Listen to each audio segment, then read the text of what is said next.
Good morning, everyone, and welcome to our storage design and modeling kickoff call for the initial discussion of BCR, default energy bid, and OMS working group. My name is Brenda Marquez. On behalf of the stakeholder community at the California ISO, we welcome you to this meeting. Today's call, we will cover a few housekeeping reminders as this call is being recorded. For informational conveniences purposes only, any related transcription should not be reprinted without the ISO's permission. This meeting is structured to engage different discussions and questions and perspectives. So we are going to encourage a lot of verbal feedback, and also we'll be reviewing the raise hand icon to those who want to speak up during the call. We also want to remind the folks that are in the call to please keep your comments professional and respectful to others so we can be able to hear everyone's questions and concerns.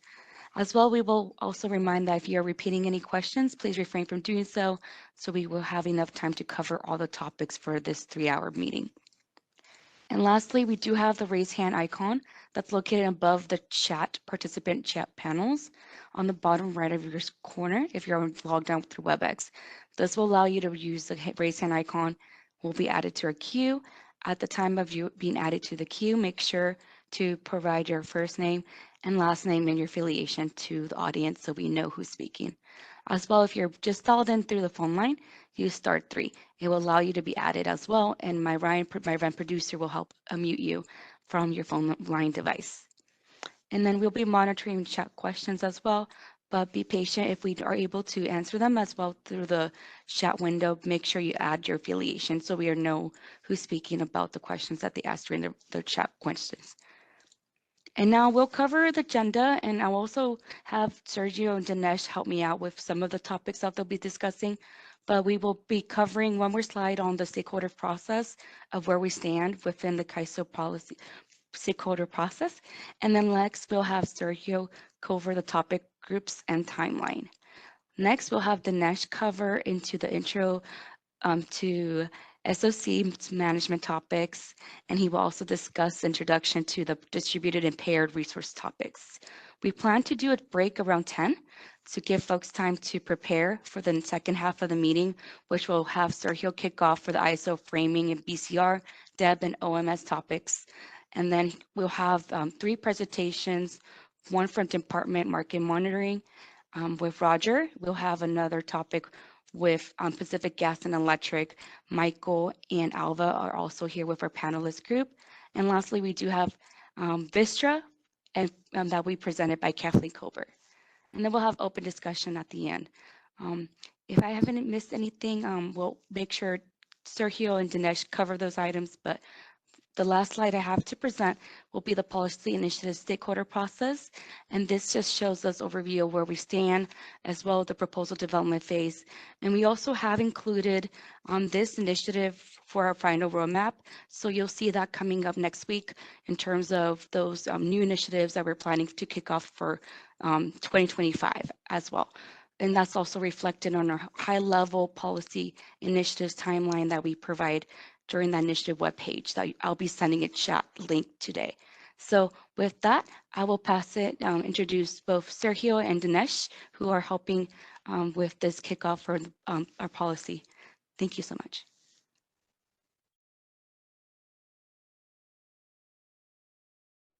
Thank you, Brenda, and good morning, everyone. Welcome to this new initiative that will be, as we'll talk about later on, kind of the omnibus storage initiative moving forward. It's a pleasure to chat with you again, and looking forward to engage with all of you on these topics and have productive discussions around them. So let's talk a little bit about the process and the different topics that we'll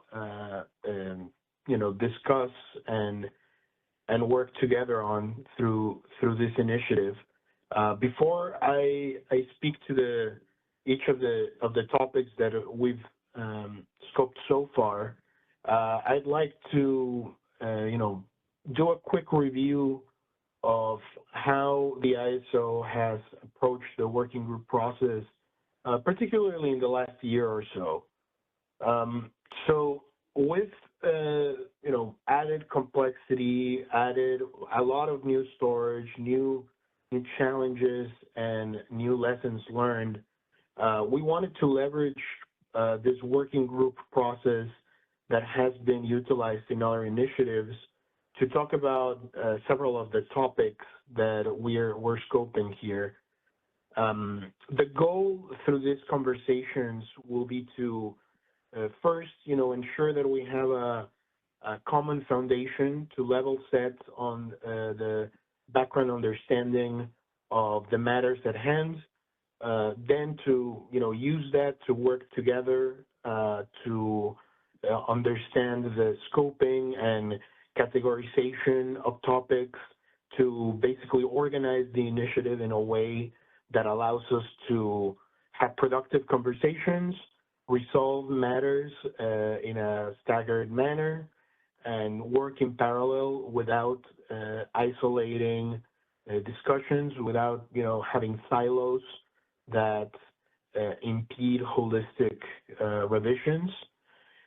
We'll also use this process to leverage the expertise of stakeholders in the call through presentations so that we can all understand each other's perspectives and proactively work together to resolve these questions. And we'll, seek, as I'll mention in a moment, for some of the topics that are newer, that weren't related to the BCR initiative that we just concluded, to have a common understanding of those problem statements and define our goals for the policy to address. As you can tell from the materials that were posted, this initiative, relative to our prior BCR and Dev initiative, does have many more items to consider. The degree to which we have, when I say we here, it's all of us, stakeholders, the ISO, the degree to which we have discussed those topics recently varies. There are some that I think we have engaged with quite thoroughly recently, that people might feel more familiar with, and maybe we've done a lot of the 1 and 2 work here of foundation and categorizing and understanding each other's perspectives as well.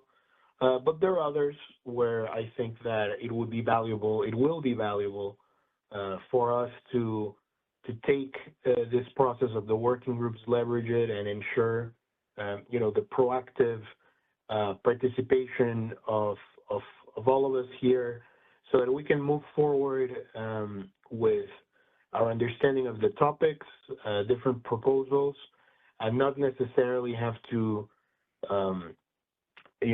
go back again after a couple of meetings back to the drawing board. If we do this, engage in this successfully, I think the goal will be to build a common understanding and then work together to build a joint solution, even if it takes, a bit longer. That way we're not backtracking or reassessing as we move through the topics. So as I myself and Dinesh, we talk about some of the issues we imagine to be in scope here. Bear in mind that for those that are different from what we had in our BCR and Dev initiative that just concluded, we are expecting engagement like this to be able to have these working group meetings, discuss the foundation, have a good idea of the perspectives of all stakeholders so that we can jointly work in problem statements and solutions moving forward. Another quick thing to consider as we move through the following slides is that, this initiative will tackle a wide array of topics, some of them recent, some of them were in the back burner for a bit, some of them new. Our goal as staff is to ensure the adequate time for productive discussions and to ensure that we can work these topics in parallel and respecting the time of all stakeholders. in light of that goal, we believe that creating some form of topic groupings will allow for organized discussions. Again, the goal of this is not to silo the topics. It's really just to allow for some form of organization that allows for people to know what will be covered when, and that way we can also work in parallel different subjects. And the way that we're imagining this will work out will also facilitate the cross-pollination of ideas between the different topic groupings. So these topic groups that we'll talk about and that are presented in the following slide, they're really meant to stimulate conversation in this initial meeting. They're not final by any means. They're not, set in stone, and they are definitely subject to stakeholder feedback. We believe that we've captured here a lot of what stakeholders have brought up in prior initiatives through the catalog and roadmap process, et cetera.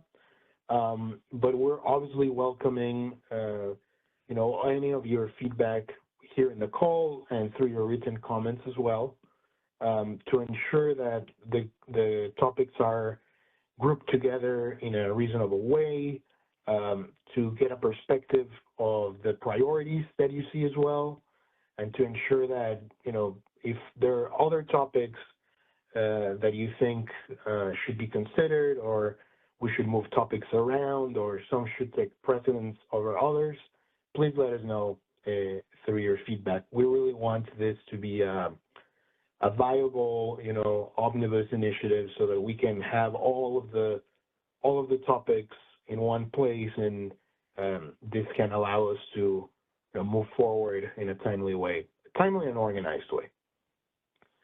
So let's get started talking a little bit about the scope and topic groups as we're imagining it right now.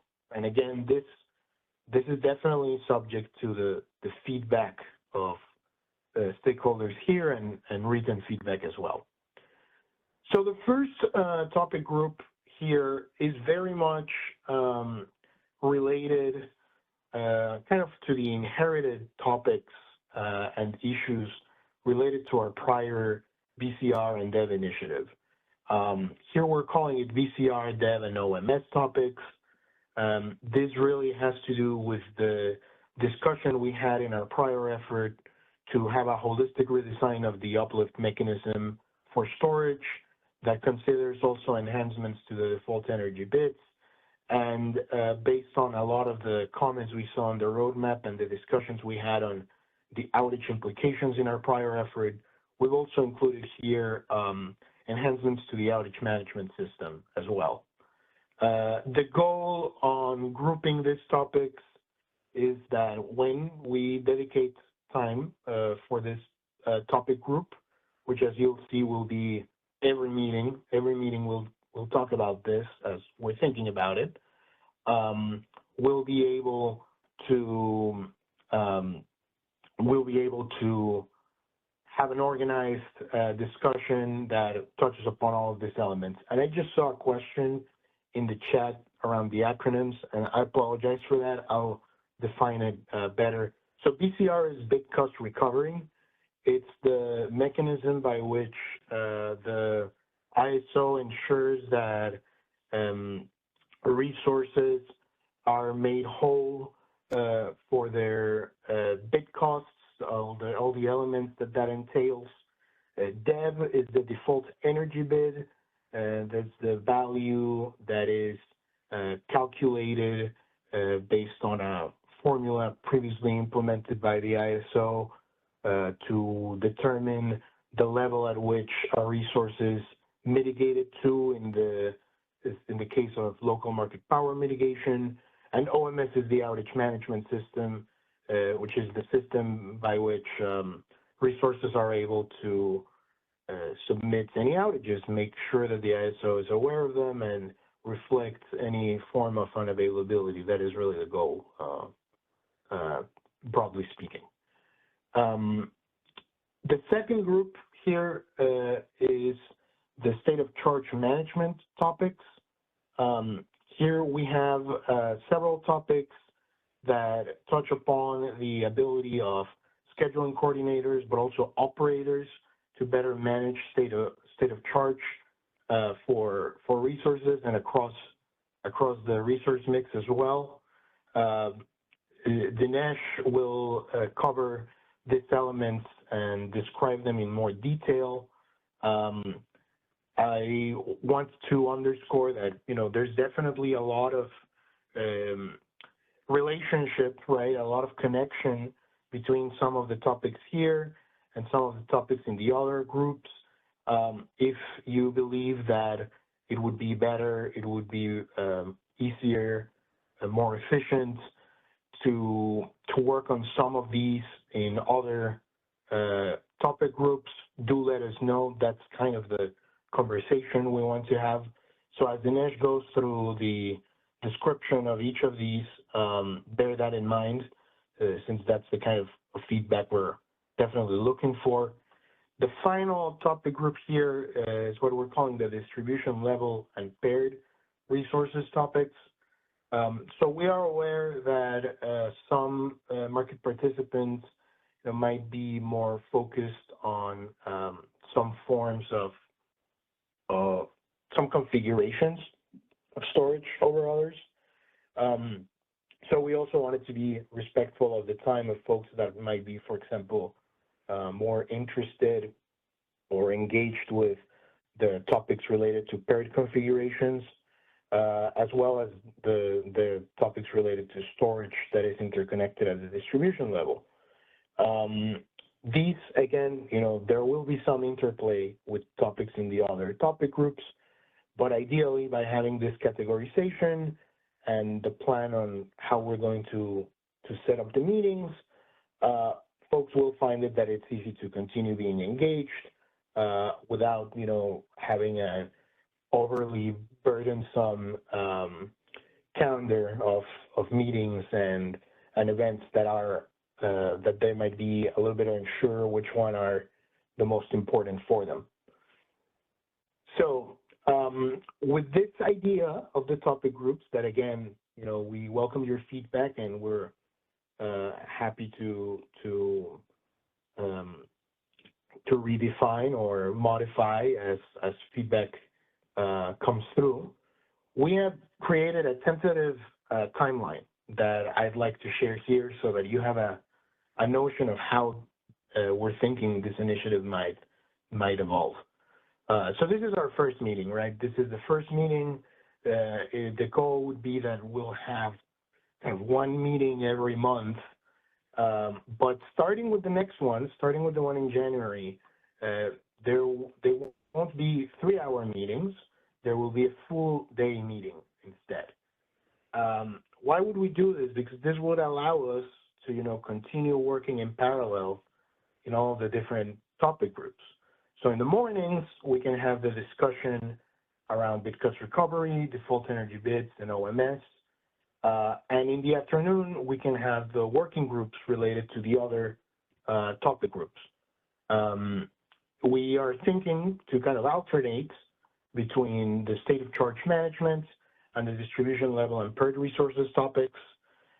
This will give, time for the stakeholders engaged on those matters to prepare, their thoughts, their presentations, if any, and it will also allow us to make sure that we have the adequate group in the room, in the virtual room, to advance on those discussions. By doing this, it will also allow us to kind of hit the ground running, not lose any momentum on the topics that we discussed in our prior effort, BCR, DEBS, and OMS, and also allow for some time to have those discussions inform the working group discussions on the other topic groups. We would continue this format throughout the first couple of quarters of the year. And as you can see, we're also, thinking that since we'll have continued discussion on the first topic group, around BitCo's recovery, default energy bits, and OMS, we'll be able to advance in parallel here, first with a straw proposal, and later on with a revised straw proposal, and nearing the summer with a draft final proposal in that matter. And after what would be 2-3 calls on each of the topic groups 2 and 3, the SOC management and distribution level and PERD resources, that would also allow us to move, in parallel to what would be the issue paper posting on those matters. This is kind of the plan as of now. We definitely welcome your feedback here. We know that there's definitely a lot of initiatives going on right now with different pace, with different schedules, and some of them having very frequent meetings as well that some of you might be engaged on. So we think that this pace and timing will allow for, robust, profound discussion without clogging your calendars as well.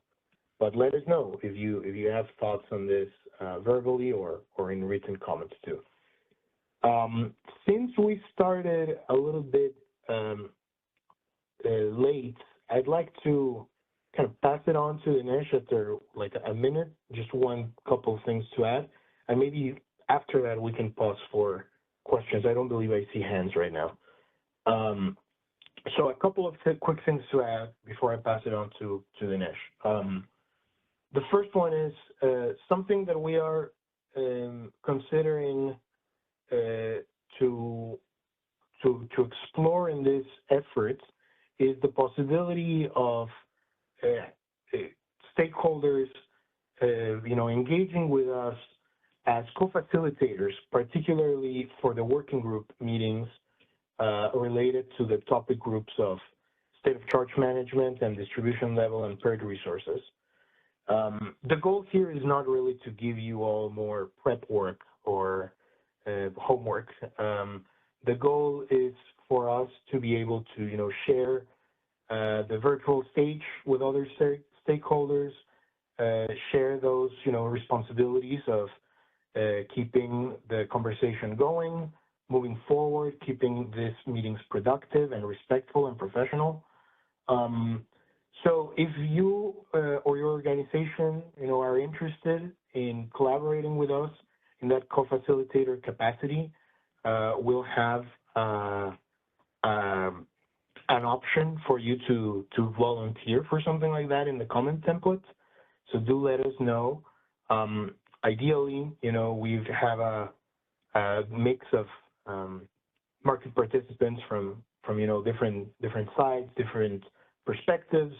But again, this is not really work to do on like prep ahead of the meeting. It's more so to in the afternoon portions of those full day meetings to be more on the role of myself or Brenda or Dinesh, as well, to keep the conversation moving forward and ensure a productive discussion. The last quick thing I wanted to add here too, as we look at this tentative timeline, is that we are imagining that the topics that we'll discuss here kind of allow for this staggered development of solutions, of papers, but we also want to be open and we want to be responsive in case there are topics, situations, issues that might merit a reassessment of that temporal priority. So that is not, this plan here does not foreclose the possibility that if something through our discussions, through our conversations is identified as, quite urgent, quite important, we can also, reassess and think about that and be responsive to it. So I think that generally covers kind of the plan that we're thinking and that we want your feedback on. The structure for the remainder of the call is will give more background to you all on the topic groups related to state of charge management and distribution level and paired resources first, because these ones are, let's say, like the new ones, the ones that we haven't been discussing in our prior efforts. Then we'll be able to go back, focus on BitCos recovery, devs, outages, and we'll have the pleasure of having some of the stakeholders present on their perspective on this and kind of where we should go here. So with all that, I'll pass it on to Dinesh to provide some descriptions of the matters here in this topic group of state of charge management. And thank you. Great. Okay, awesome. Thank you, Sergio. Good morning. My name is Dinesh, and I'll be your policy lead for groups 2 and 3. So next, just to give you an overview of what we're looking next is we'll walk through each of the 8 topics that have tentatively been assigned under these 2 groups' scope. After all these topics have been introduced, we will have time to answer clarifying questions. With the goal of this introduction is to level set and stimulate feedback, both verbal and written, about whether the necessary scope is captured and the topics are sorted into the preferred grouping for us all to work on. We will have plenty of time as a community to dive into each topic together in future meetings when we move into working groups on these topics. And as Sergio had mentioned, our timeline is still, this is a suggestion. This is what we think. This is our perspective on what seems to make sense. We are very open to feedback. We want that feedback. And if that means having additional working group meetings on specific topics, happy to do so as needed. Okay. So for the first topic, we are considering developing a system state of charge mechanism, right? So this system state of charge mechanism would track total energy available across the entire storage fleet in the ISO. Thinking about the fleet holistically may allow better optimization of that storage fleet in critical conditions. For example, the forecasted evening peak may call for keeping significant system SOC in reserve, even as prices are escalating in the afternoon intervals that would otherwise trigger dispatch from individual level storage resources. So one thing to note about this concept is that a system SOC by definition is not localized, right? Meaning that the tools that are developed in coordination with this metric would not track effects from limited transmission, right? And another thing is that this is going to work in tandem with how our market currently operates, right? So this is an additional function rather than a replacing function. Okay. So next is the biddable SOC market participation pathway, right? The vast majority of storage resources participate in the market through the non-generator resource model, which approximates values through megawatt price bid pairings. A new pathway option centered on bidding at a given SOC may address multiple needs that are currently not found with the non-generator model. However, developing this new pathway, while it can address these multiple topics simultaneously, would take longer from both a policy and technical perspective to work out all the details. With that being said, this is something that we would like to consider as a potential option moving forward. However, we do not seek to leave behind the NGR model. That is something that we continue to commit to enhancing. Okay, so then talking about the SOC definition calculation. So under this topic, we're hoping to have better alignment between what the ISO sees and what resources can actually perform at a physical level. As Sergio mentioned earlier, over the past few years, we as a community have learned a lot, right?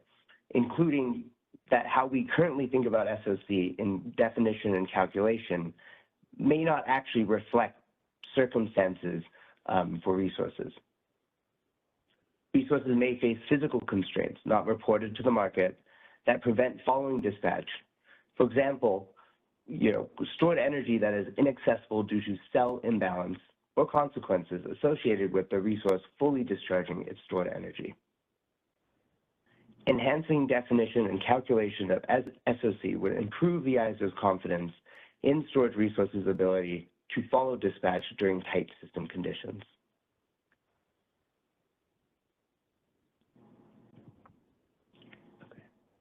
Oh.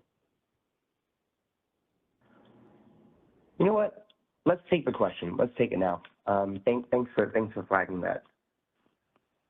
Not a problem. Don, you are now unmuted. Hi, Don Trethway from the California Energy Storage Alliance. Can we go back to the SOC management number one? Number Dinesh? one. Okay. Is this just to make sure, Don? Is this going to be a clarifying question, or is this a contribution to the conversation? No, it's a clarifying. Okay. It's a clarifying. I'm trying to figure out what the scope of this is. So, is the intention here to incorporate, for instance, a system SOC constraint in the market optimization? Or is it to better inform, for instance, exceptional dispatch decisions of the operators? So, good question. So this is something that could go either direction, but we're thinking primary for now. Your first categorization. That it would be a constraint that's included in the market? So the idea would first be to develop the mechanism, and then from there, whether that becomes a constraint in the market is also something that is open for discussion. Okay, yeah, I think that highlights the importance of really holistically looking at storage in aggregate, because this may actually create a new need for bid cost recovery or some exceptional dispatch uplift payment as a real result of putting in some sort of constraint like this. So I think it actually demonstrates that understanding the storage modeling, understanding what constraints are going to manage the fleet, all of those can give rise to the need for uplift payments. And just looking at BCR in and of itself in an earlier phase, I think we'll miss what problems we need to solve when we reconsider what uplift should be for storage resources based upon how the market is modeling and using. Good point. I will save. Let's save this for a little later. Make sure that we're all level set first, and then we'll continue conversations on this. Yeah, no, but thanks for the clarity that you're looking for putting in new constraints in the optimization. Considering, right? We're still early in all this, right? We're still figuring it out. Considering at this point. Let's move to the next question.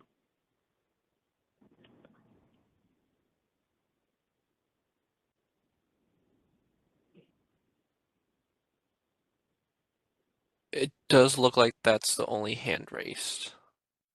Okay, cool.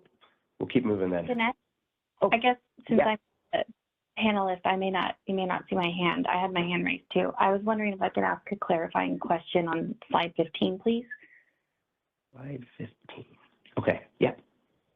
This is very helpful. And so the question I'd like to ask, and it's all right if you don't have an answer, I wanted to add it to the discussion more as a placeholder or something, make sure you have it in the parking lot for future chats too, because I know we're going to continue to talk about it.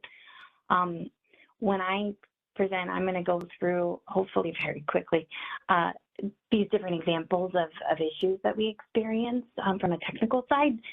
So it really caught my eye when you mentioned the cell imbalance. One of our big goals, Vistra, I should have said Kathleen from Vistra, one of our goals in at least this initial level setting conversation is starting to parse out drivers that are related to SOC management that has to do with market use, availability, how the market uses your SOC, how it should be managed, right? But the entire operating range is available. When I think about cell or rack, frankly, both cell or rack imbalances, those lead to those cells or those racks disconnecting. And so I think of them as outages, not SOC management. what's interesting to me about this, and I'd like to ask if we could continue to try to parse these out, is maybe there's an element of this where it has not yet disconnected, and you're trying to think about that as an SOC management. So it's still available, but there's maybe we're approaching an outage and we're trying to avoid it.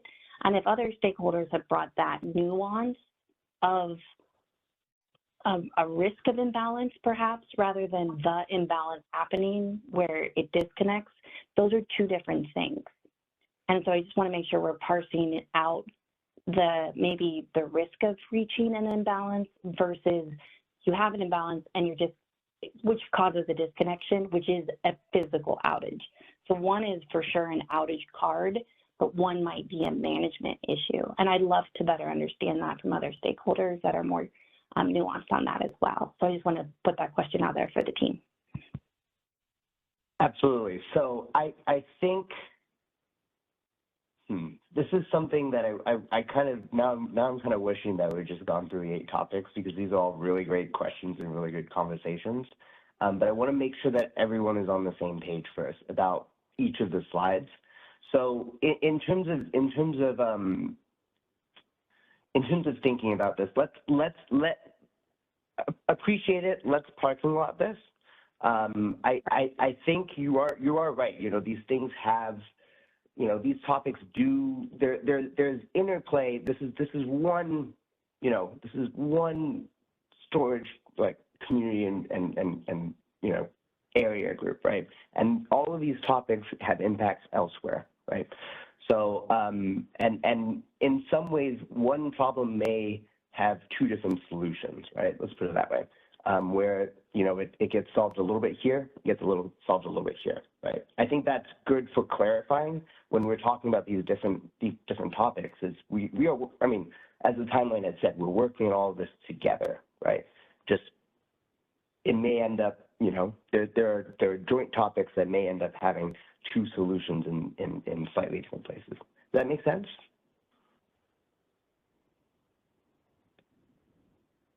Yes, it does. And this is very complex. So I appreciate, like I said, this is really more just of, and I wanted to add the technical explanation for folks who don't have batteries to maybe understand the nuance of what you're alluding to. Okay, thank you so much.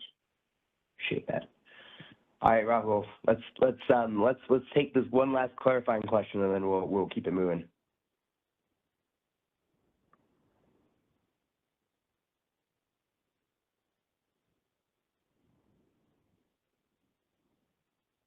Hi, Dinesh. Just quick sound check. Can you hear me?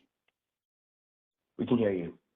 Yeah. So my question is mainly related to, you know, if you can focus on the why we are discussing each of the topic. Maybe you are implicitly and I'm not realizing. So the, you know, just to give you an example of, you know, system SOC mechanism, trying to figure out what's driving the need for that discussion.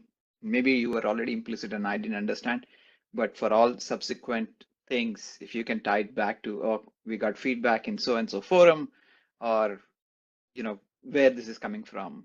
And this will help us when we are looking to give you feedback, if you have already considered our feedback or something's missing. That's my feedback. Absolutely. Thank you very much, Rahul. I guess for this SOC management topic, you know, one thing that we're looking at here is it's more of an opportunity. I think the question that we're asking and in thinking about is whether there's a missed opportunity here to better optimize, and that's the purpose of this one. But you are correct. There are other topics that have more clear issues, right, or concerns. This is one that's a little bit more towards future opportunities. Does that make sense?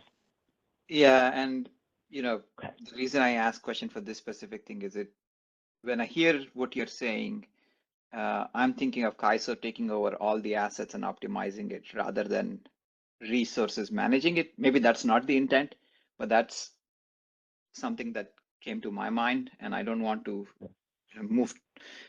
make up, you know, what is driving this. So that's where I'm coming from.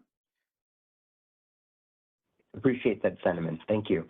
We'll keep moving so we can get through all of the different level sets and then continue discussion. Okay.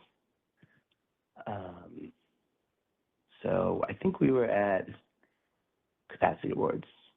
Okay, let's do, I don't think we've done linearity yet. Okay, so, So currently under the NGR model, non-generator resource model, storage resources are modeled linearly, right? However, you know, at certain extremes, right, at certain SOCs, right, it's not linear when it's discharging or charging from the resource perspective, right?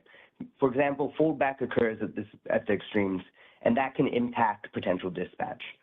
So better accounting for this nonlinearity, especially at the extremes, will lead to better coordination of expectations between that dispatch and the actual performance that can be done. And that's what will be covered under this topic here.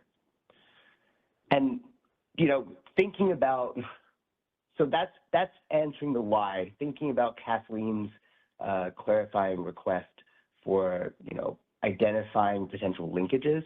So when we're also thinking about that biddable SOC model, that would be something that if we, in that model, this would be pretty quickly solved, right? So that's another example of where these issues do kind of talk to each other, and they do, you know, we do want to think about them holistically. Okay. And then finally, so currently the SOC, the state of charge calculation, does not fully model the impacts of capacity awards on state of charge. In particular, one thing that we're noticing is with flexible ramping product, we're seeing potentially serious implications given the price of the product and the high percentage of the product being provided by storage resources. The why, this may result in storage resources being unavailable for other commitments after the FRP, after the flexible ramping product has been awarded, potentially jeopardizing reliability in critical conditions. So this topic would explore enhancements to existing requirements on energy storage capacity awards and consideration of increasing resource bidding flexibility. All right, going into the distribution level impaired resources topics. So on the first topic, we're looking to better align distribution level and bulk system resource constraints. So distribution level storage assets are connected to the system via the distribution level rather than through a direct interconnection at the bulk level. These assets follow two different protocols. One is the ISO tariff, and the other is the distribution level tariff. Right? Aligning the ISO tariff and the distribution protocol would enhance operational confidence for both resources in terms of knowing that you can do the things that the ISO is requesting, and for the ISO, operators who will know that what they're requesting will be, you know, dispatched without any concern about another protocol taking priority.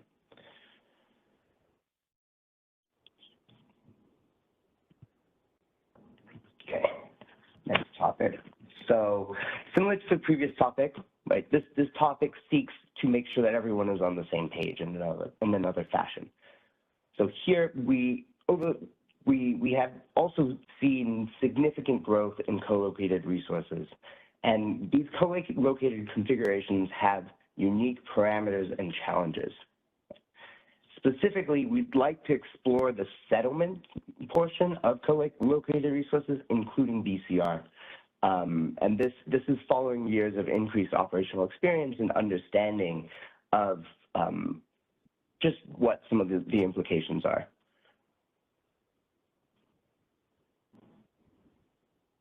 Okay, finally, last topic. So unlike most resources, hybrid resources currently lack a default energy bid.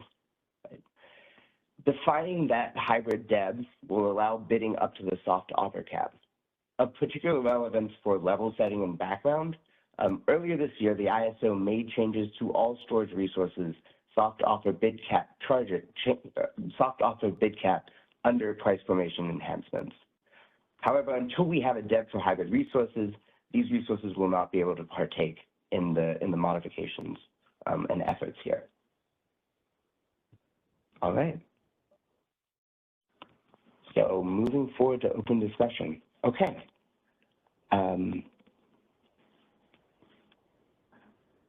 Sean, thank you for your chat message. Let me see. Do you mind popping on and sort of asking in particular, just what in particular you'd like to know more about in this topic?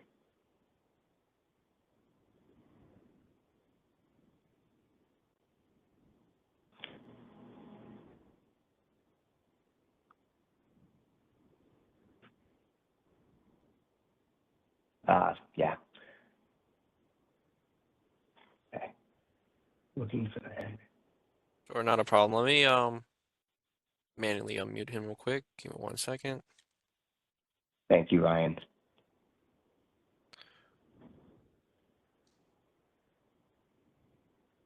All right, Sean, you're unmuted. Please go ahead.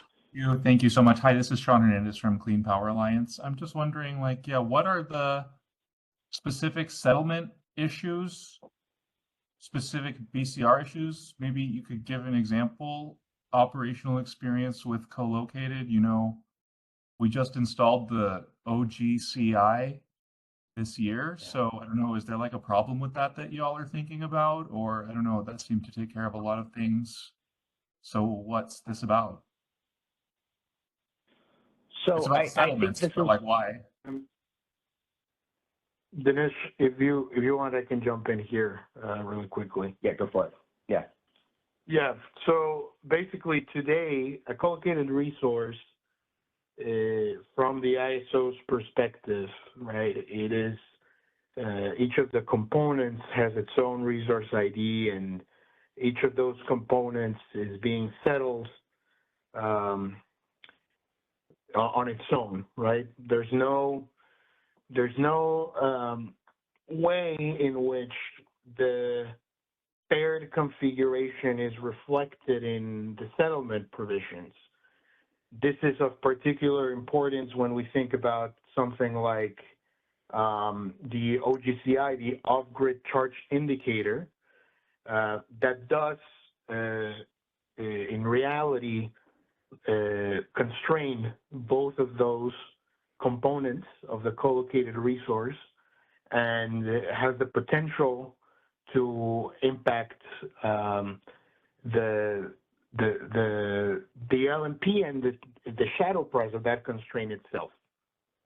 As we've seen more resources, more co-located resources come online, and as the use of the OGCI has become increasingly prevalent, understanding how settlement provisions could evolve to take into account that effect, that is not just, viewing these resources in isolation or individually, will be quite important.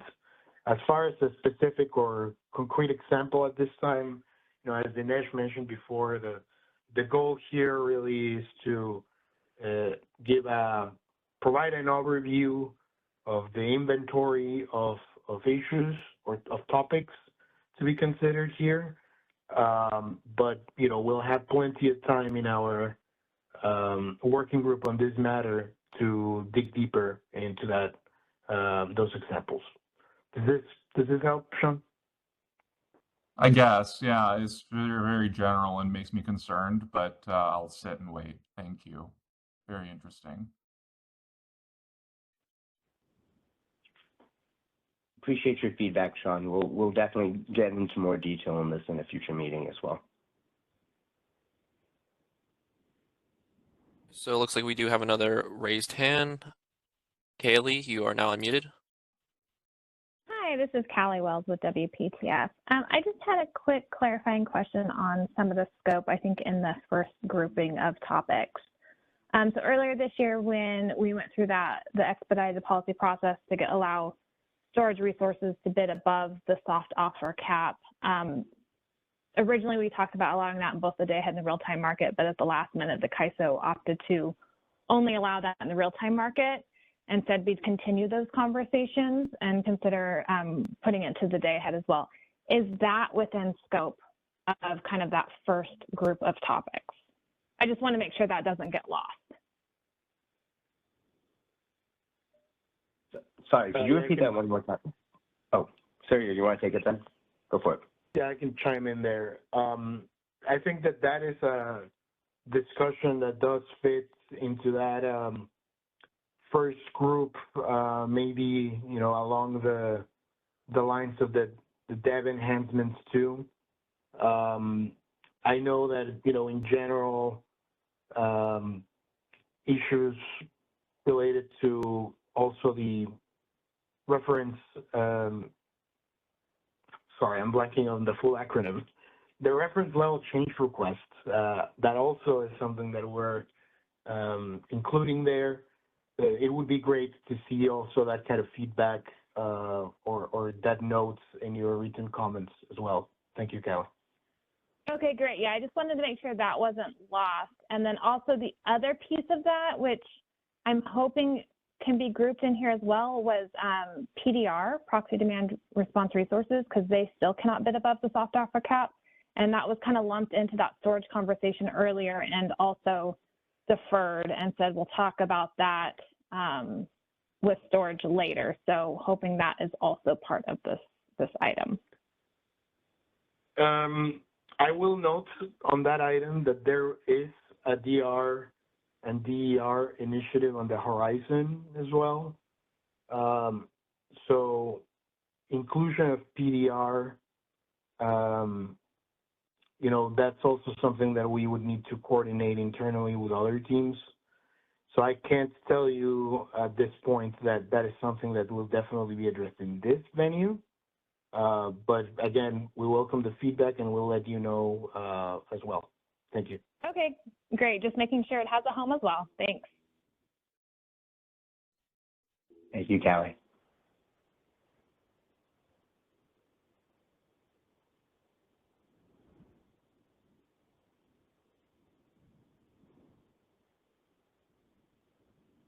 All right, it looks like those are all the raised hands. Oh, back to Kathleen. Yep. Sorry, thanks, Ryan. Kathleen from Vista. Can I ask a clarifying question on slide 19, please?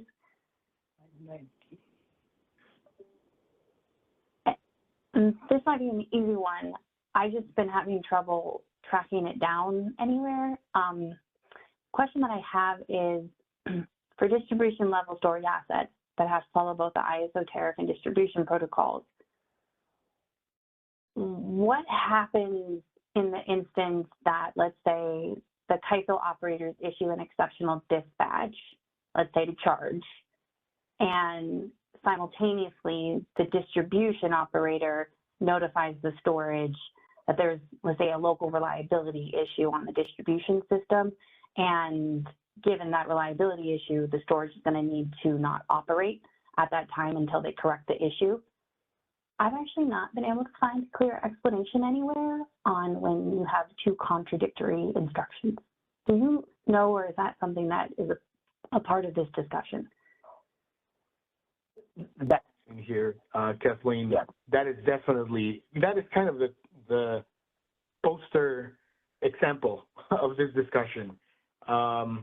Something that we've heard already is that there are resources, you know, connected at the distribution level that might have some form of either permanent limitations, particularly to charging in some hours, and some that, you know, there might be variable limits as well. That definitely impacts the ability of those resources to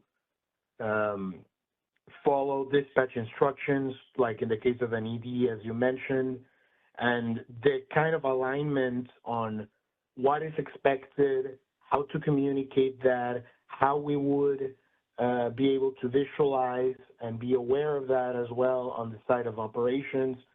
That's really kind of what we are trying to get to in this topic. So hopefully this gives more clarity on that. And No, that's great. just to add to that as well, you know, from a resource perspective, like you said, right, this is, you know, if you're getting two different sets of orders from the distribution level and the ISO, it's not a great position to be in, right? We don't want our resources to be in those positions. So by having this being a topic and by addressing it in this initiative, we're hoping to move this into an area where everyone's got a lot more clarity about what to do. That's excellent. Thank you for the clarification. I really appreciate this being in scope. It's an area that I've not been able to find clarity on, so thank you.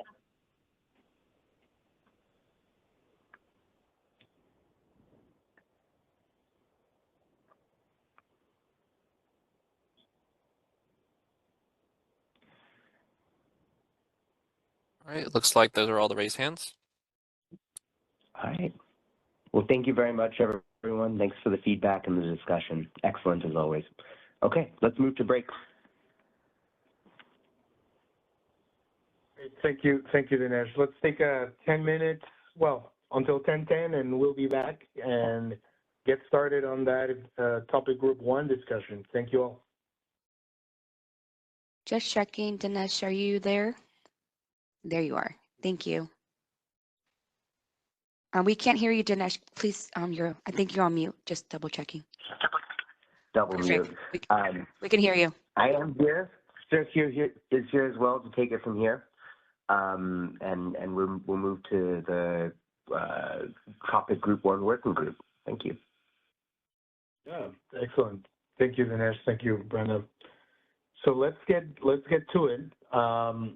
This latter part of the meeting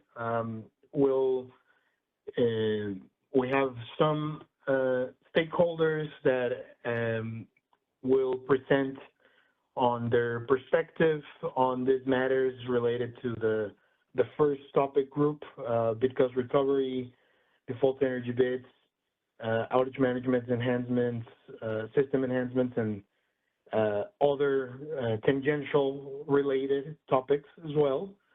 Before we get started, I'll do a quick little intro on our perspective on how and what we want to address on these matters, and then I'll pass it on to our stakeholders that have joined us here as presenters as well. And following those presentations, we'll also have time for open discussion as well. Each of the presenters, let us know if we see hands. Do you want to address that at the end of your presentation? Wait until later. Just let us know. So first, let's do a quick overview of these topics. The first one is bid cost recovery, refining bid cost recovery provisions for energy storage, what in our prior VCR and DEV efforts we had called generally a holistic uplift redesign. In the storage VCR and DEV enhancements initiative, we identified 2 concerns that emerge from the current application of the bid cost recovery provisions to storage resources. The first concern number 1, as we called it, was that storage assets are not exposed to real-time prices if they deviate from their day-ahead schedules. The second concern was that storage resources were incentivized to bid in a strategic manner to potentially inflate VCR payments that could be received. We addressed the second concern with the market design work that we've done in our prior storage VCR and DEV enhancements initiative, but we quickly, realized through those conversations that we would need to explore this topic more holistically to address the first concern and make sure that we have a VCR paradigm or an uplift paradigm that is new, that is actually aligned with the goals of providing uplift and that properly and adequately considers the particularities of storage resources. So the goal in this topic will be to continue that conversation as Dawn and Kathleen and others have already kind of indicated throughout this call, this will need us to obviously think about where the storage modeling and its optimization is and where we will move forward. But it will also, require us to consider how storage is different or, it's particularly complex relative to other resources. So this is a topic where we definitely see a significant interplay with other elements. We still think that, we can largely work on this while working on other matters in parallel. But we welcome feedback, as we'll see in the presentations from stakeholders, and as we expect to see in your written comments as well. We welcome feedback as to what other interplay or tangential topics that are related to this might be necessary to kind of bring under that umbrella of topic group 1. So let us know in your feedback. The second topic relates to exploring default energy bid enhancements and consider the standard approval for reference level change requests. This is very much related to some work that was done under the Price Formation Enhancements Initiative, where the ISO worked with stakeholders to provide additional flexibility for bids for storage in real time during stress conditions. In that effort, an important element of considering exploring that approval process for the reference level change request for storage was brought up, and we want to make sure this is its home, and we'll continue working on that. But through that initiative, and also in our prior efforts related to storage and BCR, we've identified that there are different ways where we can enhance, modify the default energy bid to make sure that resources, when mitigated, are mitigated to a reasonable proxy, a reasonable DEB, and also to make sure that that DEB that is being utilized makes sense in real time at different points of the day as well. So we've heard already recommendations from DMM, from MSC, from different parties and stakeholders on how to potentially enhance, improve the DEB, and that is really the focus here, is to kind of address those two in one go. Just as Callie mentioned before, this will probably be kind of the stage or the topic area where we might want to also consider if there's elements of additional bidding flexibility to be developed. So if you find that to be priority or of interest, do let us know as well in your feedback. And finally, under this topic group, we also have the enhancement of the outage management system to align with storage outages and how storage works and operates. In general, I think that we've received feedback from a variety of market participants that OMS, is a system that was generally developed, designed with conventional assets in mind, and because of that, there are some outage interplays and types that are more complex or difficult to, or burdensome really, to reflect that storage might experience. So, among the different concerns or recommendations we've heard, they relate obviously to the inclusion of concurrent outages of different types, the ability to have outages of one type that does not affect other outage cards that are submitted. The ability to have outage cards that are automatically extended or accepted when modified as well. And all of these concerns we've heard through the catalog for the roadmap process, and they've also come to light as we've discussed BCR and the goal and ultimate, scope of what BCR and uplift might mean for storage resources.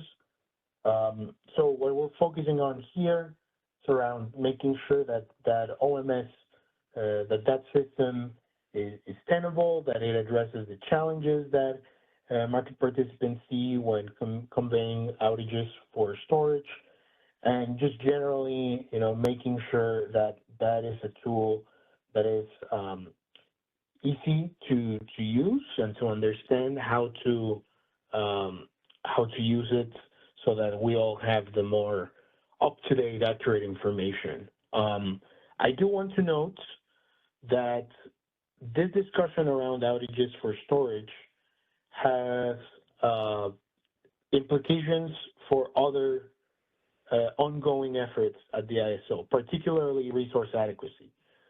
The focus of the conversation in this venue will be around OMS,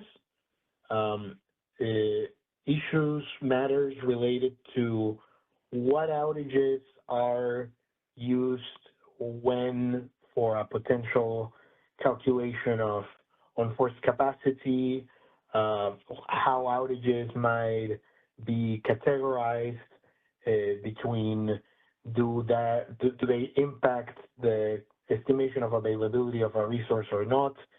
And that discussion will continue to be had and to be developed in the RA space.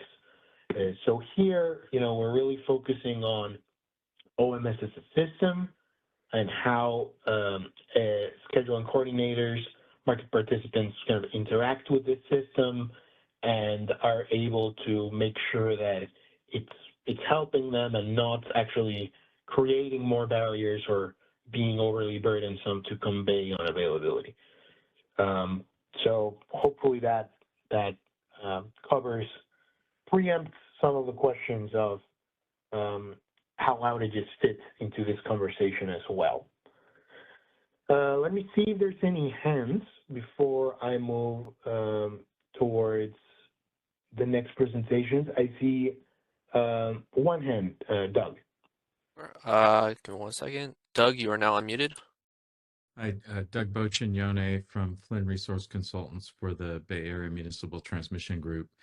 On the DEB enhancements, I think there have been some discussion about ways to incorporate opportunity costs kind of more automatically into the DEB, sort of dynamically in real time. Would that be within scope for this part of the initiative? Yeah, and I think the way that we are kind of alluding to that here is with that part of the standard approval for storage reference level change request. I would note that there is, beyond that, there's other comments or proposals or ideas that have been floated around how to enhance the opportunity costs proxy or parameter within the DEB. So those are also included there. For example, I know DMM in prior reports have noted having an hourly DEB would be helpful, or other parties have noted before that modifying the scalar that applies to the opportunity cost component could be a viable enhancement, or modifying the proxy that we use that right now is the nth highest price a day ahead, and being the duration of the assets. So yeah, basically what you're highlighting, Doug, it is in scope, but also other enhancements to that element or other ideas that stakeholders have brought up will also be included there. Yeah. Okay, great, thanks. And I guess some of these issues, it strikes me, come up because of the time horizon for the real-time market is sort of technologically limited. to not being far enough in the future to capture all the impacts. And I just wonder if there are other things that could be explored, you know, like having an hourly market with a longer look ahead, or, you know, rerunning the 24-hour market multiple times in the day, if that could help reduce the need for some of these other sort of workarounds. Or is that Yeah, I just mean, that's not possible? sorry. Go ahead. I'm sorry. Go ahead. Oh, sorry, I didn't mean to interrupt. I just wanted to say that, yeah, I think that several of the concerns, several of the issues that we've talked about here are connected in a way to that look ahead that we have in real time. That being said, even if we had a longer look ahead, having a dev that is a static value would still present some challenges, right? So even if we had a more complete forecast, because it would still be a forecast, right? Even if we had a more complete forecast of the upcoming hours, it would still be valuable to make sure that what we believe is the default energy bid, particularly what we believe is that opportunity cost that the asset faces, is accurate across the day, right? So I think that is a bit of a trade-off on could we get a better sense of the future during real time by having a better look ahead? Well, we might see further out, but it would still be necessary, or at least beneficial for us, to also pair that with a better proxy of what are the actual default energy bids, the actual, let's say, costs, including opportunity costs that the assets perceive. And I also want to note that, this question of whether a longer optimization horizon or look ahead in real time could obviate some of these issues. It's been brought up as well, but really a key factor there also becomes the burdensome operationally, computationally, to the technology of the ISO modifying that horizon might be. And we wouldn't want to, pause on enhancements and modifications that we know are needed and that we know we could enhance the optimization of storage to when and how we can modify that horizon. So hopefully this helps us. Yeah. Yeah. Thanks. Appreciate that. Thank you. I do not see any other hands at this point. I'll pause to see if our colleagues or also our stakeholders that are as presenters have a question or something before I hand it over to them for their presentations.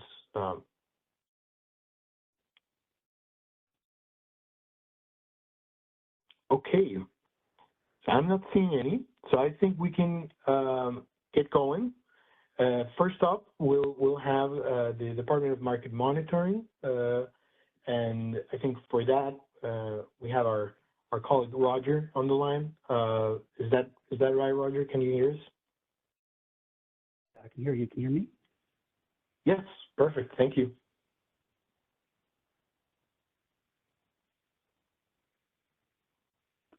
Am I able to control the slides here, or? Okay. No.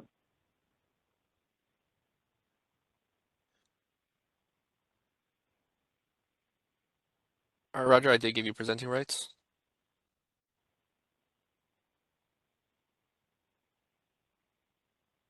Hey, Ryan, can you go ahead and select this presentation for him and then go ahead and pass it back to him? Thank you so much. No problem.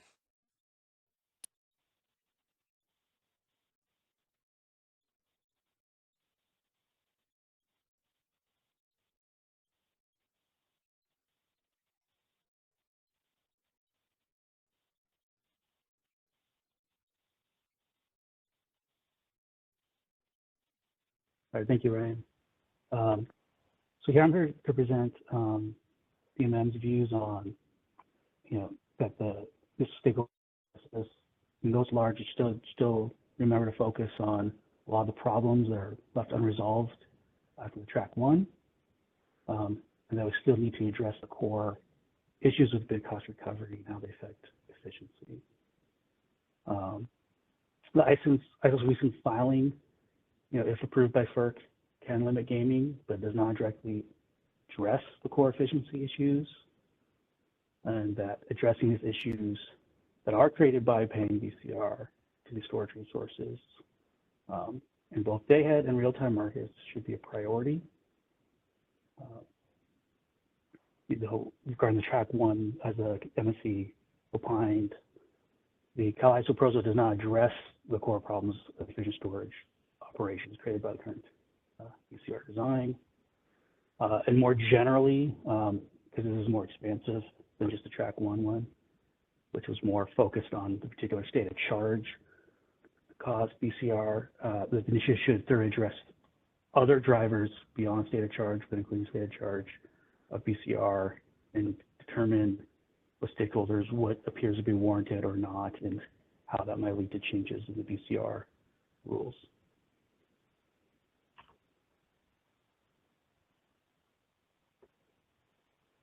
So just a reminder on the C1, the SOC constraints, when they bind, they can create BCR, and this BCR is removing exposure for the batteries to their real-time opportunity costs. And without this exposure to the costs, this creates inefficient incentives for how to operate and bid the resource, and could also lead to reliability concerns that the resources will not be available when most needed.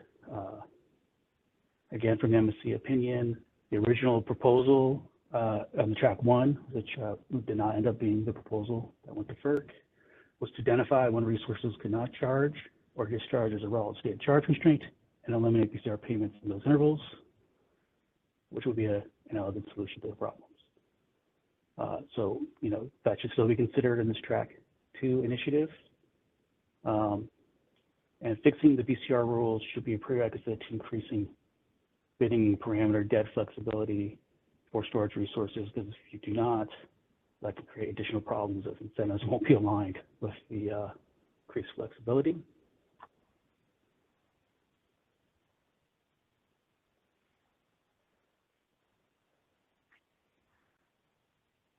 So far, we want to consider what are the cases where storage resources should receive BCR. So currently, the way the BCR rules operate is from presumption that BCR is eligible, but only with specific cases removed. For example, the ancillary service state of charge constraint, or the SOC binding, which was once the track one proposal, and maybe a few others where they throw BCR eligibility out. An alternative way to think about it is to start with the presumption of no BCR eligibility, and then look at which cases does that not make sense for, and add those in. Like ones that come to mind, or maybe others, are exceptional dispatch, mitigation, induced discharge or lack of charge, multi-interval optimization, forecast errors. The MSC actually had kind of a good discussion about the multi-interval optimization that the ISO should look into. Are there meaningful losses from multi-interval optimization to storage resources? And then, whether storage resources should be paid for potential losses caused by future uncertainty in the MIO, but still benefit from the fact that the MIO increases their revenues in other cases. Something to consider. So we would ask the ISO create analysis that could highlight situations that we did not dispatch and inform stakeholder process, and look into whether these cases that they have found make sense they should get BCR, or whether they do not make sense so they should get BCR.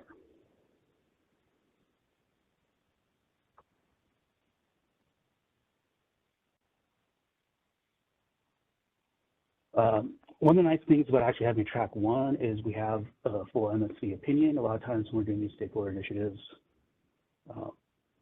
the MSC is learning with us, and then they come to a lot of conclusions at the end when it's too late for us to learn from them. So I kind of recommend everybody, you know, at least study their opinion. There's a lot of good discussion in there. We took a few quotes out just to highlight, you know, that we're not the only ones saying some of these things about BCR. For example, our VAM losses should proceed, any increase in bidding flexibility for storage resources, and that, you know, we should immediately continue to phase 2 reforms that may ultimately lead to greatly reduce the scope of BCR to just a few isolated instances. And then here they are in the second quote, they're discussing how the lack of losses because the BCR covers them creates inefficient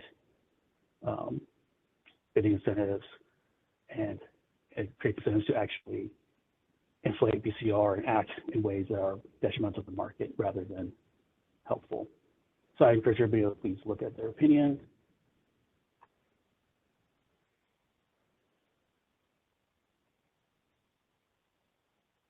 Another thing that was brought up in the track 1, but sort of got pushed to the side to focus on the much more relevant real-time BCR, because there's much more BCR in real-time than day-ahead, is, you know, what cases should there be day-ahead BCR for storage resources? So there isn't as much BCR in day-ahead for storage as there is for real-time. It's the order of magnitude lower, but the vast majority of that, when we look at it, is found to be forced by parameter submissions in some sort of a way by market participants.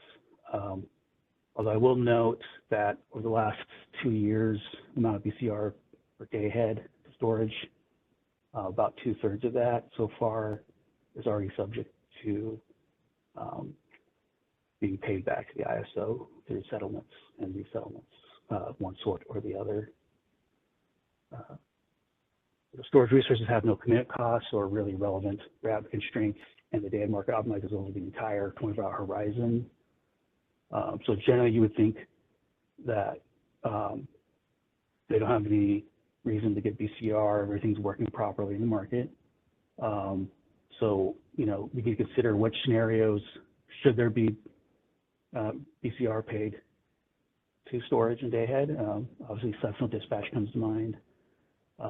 We have noticed that there's a very minor amount of BCR associated with regulation mileage bids, where price does not cover the bids, but there may be other cases. So if the ISO could also present data on day-ahead BCR and for stakeholders to look at and decide, you know, what appears to be warranted and what appears to not be warranted.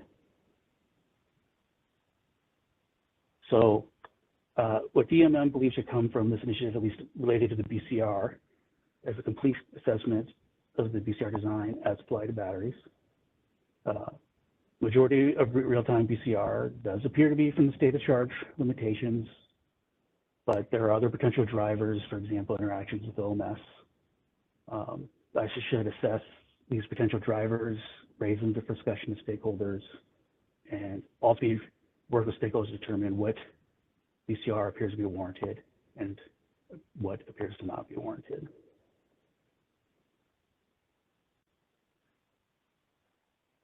So yeah, that is basically our conclusions that we would like from, you know, this track 2, is we want to address the core inefficiency created by BCR. That should be a high, if not one of the highest priorities. And then also to reassess the overall storage rules beyond just insufficient state of charge. And to also consider the moving from the presumption of BCR eligibility in specific cases removed to only paying BCR in specific warranted cases. And with that, I will stop for questions.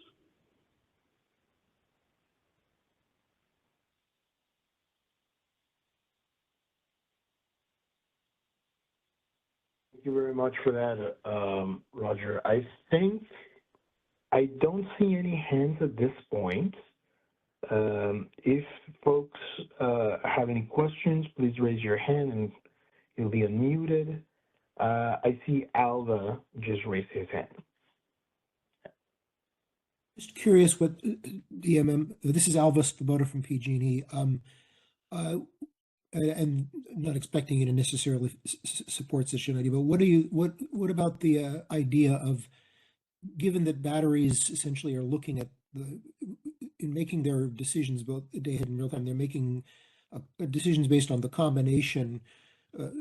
Is it appropriate to have the BCR separated for batteries between day ahead and real time? I mean, if they were combined, that would certainly eliminate the question of exposure to buyback, because that would be considered to be part of the netting for the day. Yeah, I haven't given that particular issue much thought.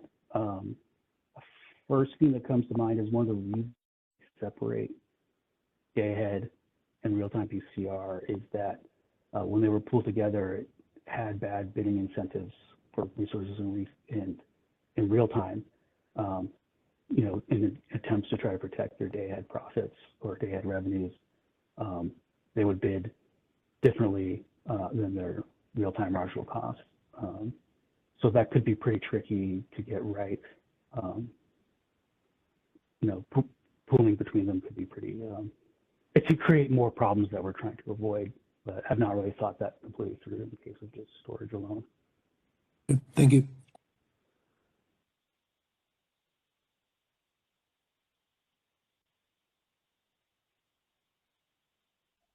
I think we have one other question from Vijay. Sure. BJ, you are now unmuted. Hi, thanks. This is Vijay Singh from Pacific Corp. Thanks, Roger, for the presentation. I had a question. I don't remember which slide it is. I'm sorry, but it was the point about the vast majority of day-ahead BCR for storage resources being driven by parameter submissions. Are you able to be just like more specific on like what parameter submissions, or if there are any in particular that drive most day-ahead BCR?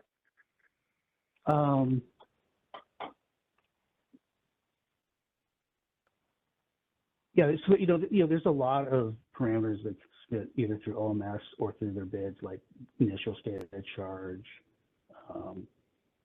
types of bids or self schedules. It'd be kind of complicated to go through them. There is probably some explanation in some recent FERC settlements that are not, it's just one case, but just to give you a flavor of potential ways it could be done. I don't know if that helps or not. Does that make sense? Yeah, that makes sense. Thanks.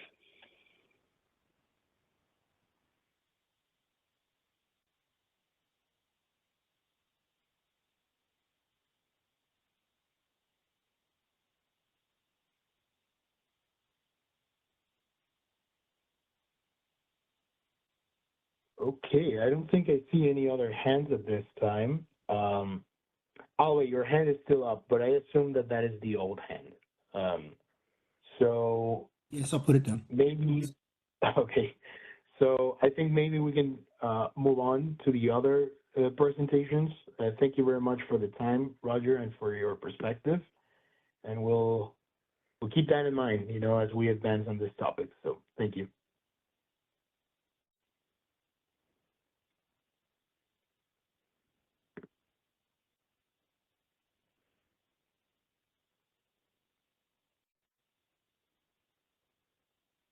Let's see. I think I can go back here to our presentation when we do that.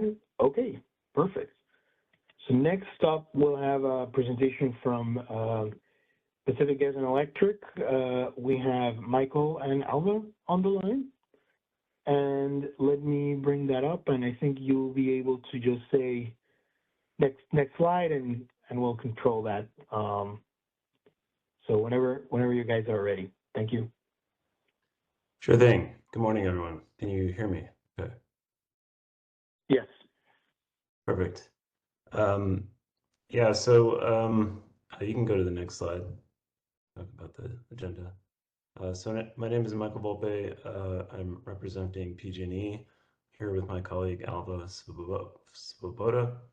And we're going to talk about one of the issues that was alluded to earlier today, which is related to SOC management, so state of charge management and capacity awards, related to the changes that are forthcoming in the day-ahead market enhancements initiative. And then Alva will take us through the topic of biddable state of charge product. So next slide.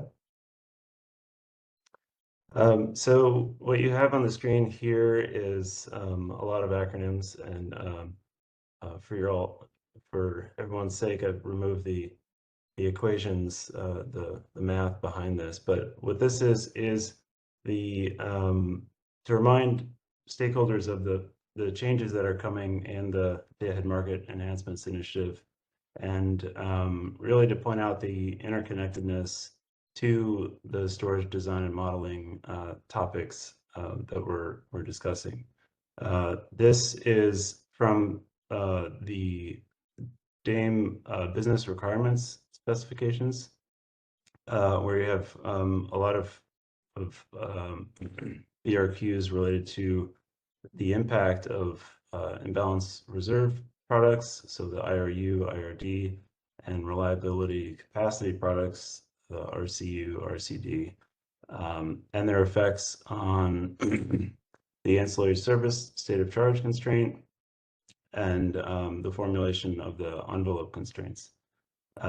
So I won't read through these points, but it should serve as a refresher to folks that there are impacts of these capacity products on both the day ahead ancillary service state of charge constraint and kind of potentially could constrain operation for storage resources in the day ahead time frame. So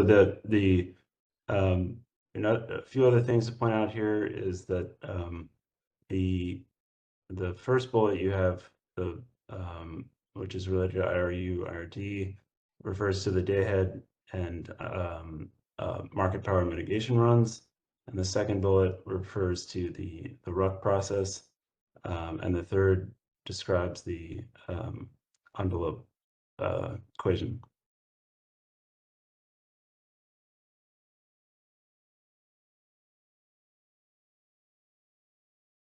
I think I may have just lost connectivity. Can you all still hear me? Yes. Okay, sorry about that. Can we go to the next slide, please? Yeah, so this is the last BRQ describing another part of the RUC process, and the reason I bring these up, to summarize, we have potentially more restrictions on hitting the ASSOC constraint when awarded these products, and it could be more limiting of energy and AS awards, and there's also these envelope equations are tied to the initial day ahead SOC parameter, which has been discussed in DMM's presentation. The imbalance reserve awards also rely on a multiplier. This kind of represents the optionality that the CAISO is looking to get out of this product, and it applies to, as I mentioned, day ahead market, the mitigation run, and RUC. So as we think about solutions and proposals to the design and modeling topics, anytime that those have impacts on these areas, we should kind of consider what overlap, if any, there is on these issues. So next slide. So this is the matrix of kind of just my own thinking about how these issues kind of, if there is overlap, if there, what degree of overlap there might be, and also, related to the implementation difficulty of the storage and design, or the design and modeling topics. So, you know, some of the areas where I thought that, you know, these are difficult to implement would be potentially the, you know, a biddable SOC product, you know, re-optimizing ancillary services in real time, you know, uplift, redesign, and I tried to kind of frame it in a way that, you know, do capacity awards have an impact on these issues as we develop solutions? So, you know, on the right hand side, you can see the implementation difficulty of each of these topics kind of go from low to medium to high, and then on the left, you have 2 rows of impact. Potentially, it could be, you know, a high or medium impact, or little to no impact. And I just kind of you know, put some topics out here just to spark conversations or thought regarding these. You know, some of the OMS enhancements we might consider could be, you know, might be easy to implement, you know, simple fixes that have, you know, little or no impact on capacity awards, and then some might be more complex. And, you know, as we talk about, you know, enhancements to the default energy bid, you know, if it's related to real time, then maybe, you know, it won't have much of an impact related to capacity awards, but if it's in the day ahead time frame, then maybe it does. And next, you could just go to the next slide. So, you know, in summary, you know, I came up with the following questions based on this. You know, how do we best accommodate for capacity products in the other storage design and modeling topics? You know, as DAME is being implemented, you know, what are signs that the imbalance reserves or these envelope equations are too restrictive on storage, or maybe not restrictive enough? And, you know, is there an alternative to the envelope equations that might make for a more efficient market? You know, we thought of maybe the biddable SOC product as an example of that, which Alva will get into. Yeah, that's my portion of the presentation. I'm happy to take questions before I hand it over to Alva. Yeah, Michael, so it looks like we do have a question from Kathleen. Kathleen, go ahead.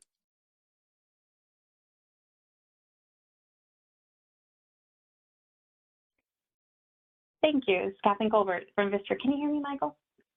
Okay. Excellent.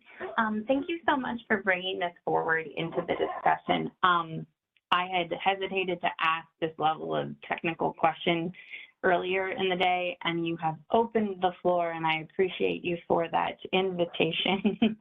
Because one of my questions while I was listening to the earlier discussion and really trying to contextualize like what our goal is here as a stakeholder community on the SOC management scope area was if the envelope equation is definitely getting implemented and it's not open for discussion, or if there is flexibility to talk about these holistically, and that was in the back of my mind like a big blaring flashing light.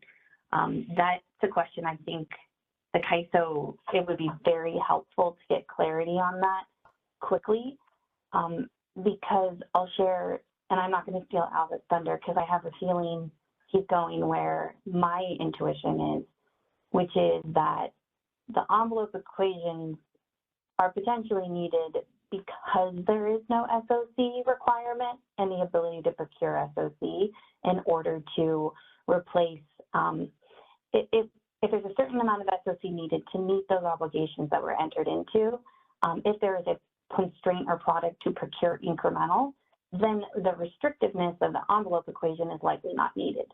So I actually can sympathize with the CAISO wanting that restriction today, because they don't have a means to go out and get it, clearly, more like to go out and get additional SOC to meet their needs. But as we look at that, And I think as I hope momentum builds around that idea and solution, I don't think the envelope equations are going to be, the restrictiveness as they were discussed aren't going to be needed. So I have been thinking of it as we're actually moving in a different direction in this effort. This effort is, as scheduling coordinators, I hope how I'm doing it is, scheduling coordinators need to have more management tools. We need to be able to better manage our SOC so that we both understand what is expected from us, so we have a clear line of sight to what is that deployment rate that's needed, or what is our obligation, and then we're prepared to meet that. And then the CAISO, if an SC falls short of being able to meet that, has a means to go out and procure incremental. And I think that there's ways to handle that cost causation where we allocate it back to those who weren't able to meet their needs. And we can talk about that in this effort. But as we move down that path, I think these envelope equations aren't going to be the right solution once we have some of, if we adopt these other solutions. So I do see them as alternatives. I just wanted to thank you for bringing it forward and share. That's where my head's been. And see if you have any reactions. Yeah, thanks, Kathleen. I do think of these as, these are in the implementation phase, so they will be implemented. But to your point, are these the best solutions going forward as we introduce new products potentially, or changes, in this initiative? So I think that's to be considered. But as long as we kind of, I think, just be aware of these issues as we develop the solutions to the other topics, I think that's the key part. But I'll let the CAISO respond to anything else. Yeah, thank you, Michael.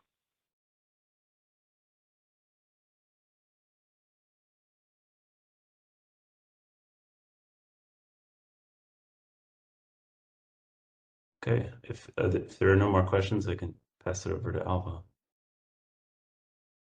Thank you, Michael.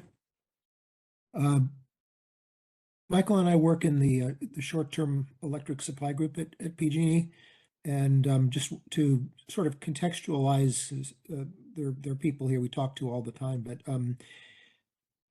PG&E is, a load-serving entity at the same time that it has a large battery that it operates. So we sort of see these problems, and Kathleen captured them very well, from both sides. We want, and in total agreement with the DMM, that we want the market to operate as efficiently as possible over time. So it needs to be sustainable, and obviously batteries need to be able to recover what they believe are their opportunity costs in the market. We can go to the next slide, presenter. So we just wanted to present a concept as one approach. It's very reminiscent of Dinesh's discussion earlier. And I do want to say that this is different from the biddable SOC concept that is captured in the alternative model, the ESR model, which wasn't brought up explicitly earlier, but there's a proposed alternative storage model where you would essentially bid your charge discharge, but contingent on what your state of charge was. And so you'd have a different bid at maximum, different bid at minimum. This discussion will be about a attempt to use the current NGR model and to add a product that we would hope would add transparency and the ability to represent opportunity costs better. So, and it's really a thought experiment. So, it's I'll just say that this is not, obviously a lot of the details are not fully formed and there may be fatal flaws. But just to tell you what we were trying to address in developing this concept, we were looking at trying to find a way for battery market participants to price their opportunity cost for holding storage for future hours. So right away, I'm trying to put this into the real-time context at this point, although I might mentioned day ahead in passing. This is really an attempt to make state of charge or storage a product in the real-time market. It would it allows this product would allow CAISO to set energy thresholds for storage available in future hours, similar to what Kathleen was mentioning. Remember that they can already do this to some extent with the hold charge exceptional dispatch. So this is an attempt to move that functionality as much as possible into the market. One thing that I think is potentially key, and again, going to Dinesh's discussion, is that this product would enable real-time exchange of storage capacity between batteries. So batteries that do have awards can either maintain their capacity to defend their awards in future hours, or they can release that capacity as long as that capacity can be satisfied by another battery, which may not have a day-ahead award, and they can, in that case, take advantage of nearer-term opportunities. And the CAISO is none the worse off because it still has the storage that is required to support those day-ahead awards. Potentially, it reduces, I think eliminates is an overstatement, but it reduces the need for BCR due to the multi-interval question, because essentially you're able to represent your end of horizon opportunity costs with a product like this. And so both the market participant and the CAISO can represent costs that might apply to multiple future hours without having to actually implement the long-term proposal of Doug to implement an actual day of market. It could potentially also eliminate the need for these exceptional dispatches to hold charge in stressed conditions. And potentially, and again, this is not, there may be flaws in this reasoning, but potentially we see it as also a possible way to address some of the nonlinear behaviors, in particular foldback, that apply when a battery gets close to its physical SOC limits. So essentially, batteries could bid their target state of charge to keep the battery within a range where they believe it will operate best, and it's only taken out of that range if there's enough of a need, if there's enough value in doing so to compensate the battery for that. Let's go to the next slide. And again, this is all sort of prefaced to just the description of the product, but you could sort of get the flavor of it already. I did want to mention what capabilities already exist in the CAISO markets. So market participants can already set an end of next hour target SOC maximum and minimum. CAISO will attempt to meet that target SOC, or in other words, it will go to an SOC in the market that is between those values, as long as it does not require buyback of ancillary services. And of course, that's satisfying all the other constraints that do apply to if you have ancillary services. There's definitely been some resistance in among market participants to using this because of the loss of bid cost recovery. So just to be transparent about that, that's I think it's been not that much used. We've tested it as a way of managing state of charge on our battery, and it works very well as long as you're not concerned about those issues of bid cost recovery. CAISO already has the ability to issue an exceptional dispatch to hold state of charge or charge to multiple batteries. And implicit in that is that they actually have the ability to model multiple hours into the future what's the best way to operate a portfolio of batteries. That may not be fully fleshed out. We don't have transparency on that, but they have some model behind the scenes, which is being used to determine for them how much state of charge they want to support multiple hours of the market. We also have in the example already in the day-ahead market of the parameters that are used to drive day-ahead solutions. The initial SOC as well as the upper and lower charge limits are all bid parameters, and so those are applied once for the day, but they are essentially everything that's a bid parameter, one has to define as an economic parameter that is used by the market participant to drive the solution in the market.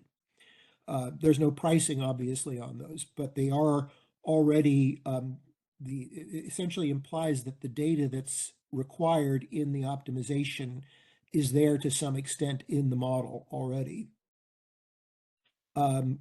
We already are using telemetered SOC, obviously to determine the economic the energy dispatch of batteries, but also to determine whether ancillary service state of charge constraints are binding. So, and that's another feature of this proposed product, is that the capability to offer the product would have to be based on your estimated telemetered SOC at the beginning of an hour. And then finally, we already have quite a sophisticated approach being taken to adjusting SOC limits in the market based on the regulation attenuation factor. So there's already quite a bit of dynamism in terms of how SOC limits are being adjusted in the CAISO markets. So next slide.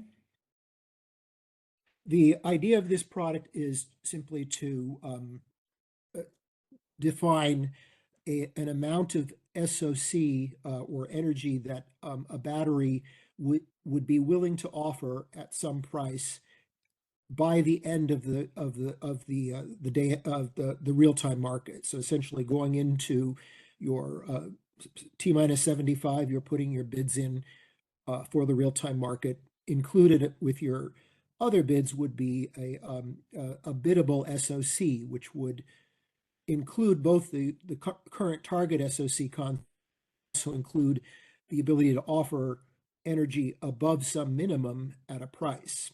And so there's a maximum range that you could possibly offer, which is your target SOC max minus either your target SOC min or your market SOC min.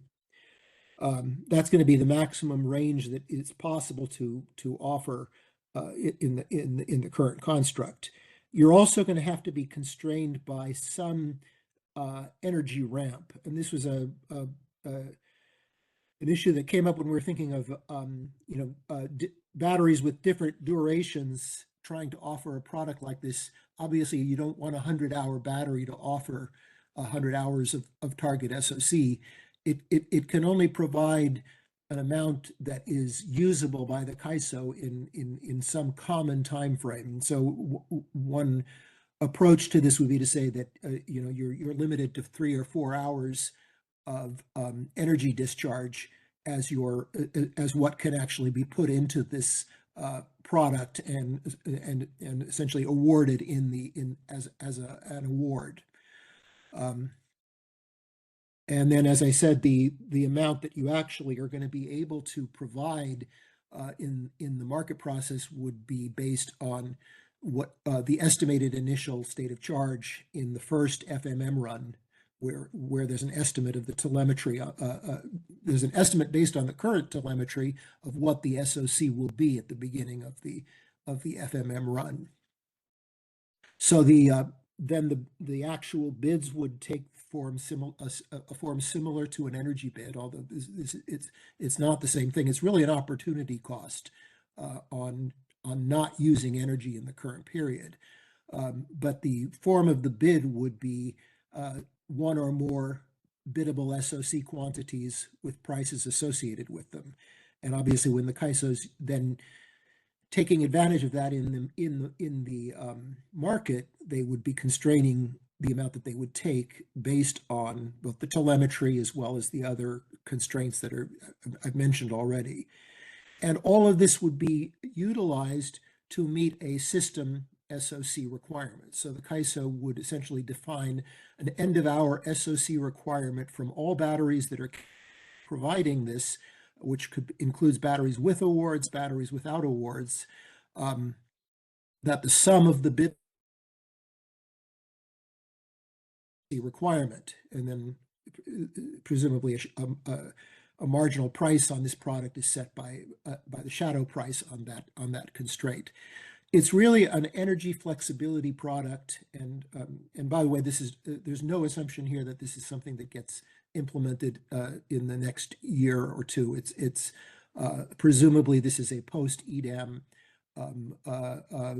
development process, and there's lots of complexities involved in it. But the argument is just that a lot of the attributes of this product are similar to things that already exist. A lot of the capabilities are already there, so this might be a relatively straightforward path to achieving a product that would allow batteries to represent, along with their straightforward energy and AS bids, represent their essentially their future opportunity cost if their storage is reserved by CAISO for future hours. I'm not sure if there is another slide. Could you move forward a slide? And okay, so yeah, implications of having this.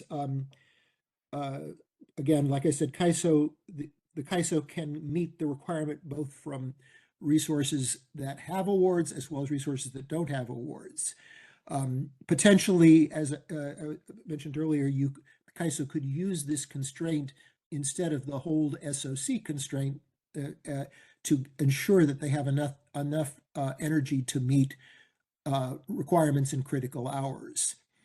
And then essentially the mechanics of this, the SOC awards, are being achieved in the same way that the target SOC limits are currently being satisfied in the RT market. So there's no new logic required in the real-time market to actually enforce the awards. The awards become target SOC limits and are then enforced in the actual FMM and RTD processes. I think I'm sort of repeating myself a little bit here, but again, this would certainly allow reduction of BCR. I don't know whether it would eliminate the need for BCR, but it would certainly reduce the need for BCR because batteries would have an additional source of revenue pertaining to the opportunity cost of energy not being used in the immediate period. And then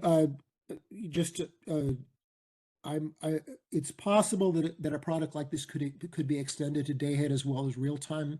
I didn't really think through what the implications of that would be, but potentially you could imagine that the CAISO might have certainly even in the real time market, they might have an end of day target SOC requirement that would enable them to ensure that there's enough battery capacity in the early hours of the following day. As we get into a more battery-dominated market, one of the ongoing issues is how do you keep batteries from discharging at the end of the day in the day-ahead market, and then because there's not necessarily going to be enough other dispatchable energy available in the first part of the day before the batteries are able to charge again from the solar to meet the net peak in the evening. So potentially you could also look at this as a product that would be applied in the day ahead market, at least for the initial SOC or end of day SOC targets that the CAISO might want to achieve. I believe that is the last slide. If you just go forward one just to make sure. Yeah. So interested in any questions or comments, or and if people have brickbats that would essentially make this impossible, I'm interested in finding out about that as well. But it seemed that it's it connects a lot of the things that already exist in the market, and potentially can reuse components that have already been developed by CAISO and by the stakeholders over the past few years. All right, it looks like we do have 2 hands raised at the moment. I'm going to Doug first. Doug, you are now unmuted. Doug Bocignone for BAMX. Alva, thanks for this presentation. It's really interesting. Looks like you put a lot of thought into this. I do have some questions. Would this be used in conjunction with storage, energy, and ancillary services bids, or would it Yes. replace them? So it's in conjunction with. Yeah, there's no replacing. This is just, in fact, the assumption is that everything else stays the same. Okay. Yeah. So, and then do you envision that there would potentially be bid mitigation for this product and therefore Most need for likely. DEBs for it, or not? Well, it'll probably be a lot like the IR and the, there would be some, essentially some value above which people would agree it's probably not reasonable to see bids.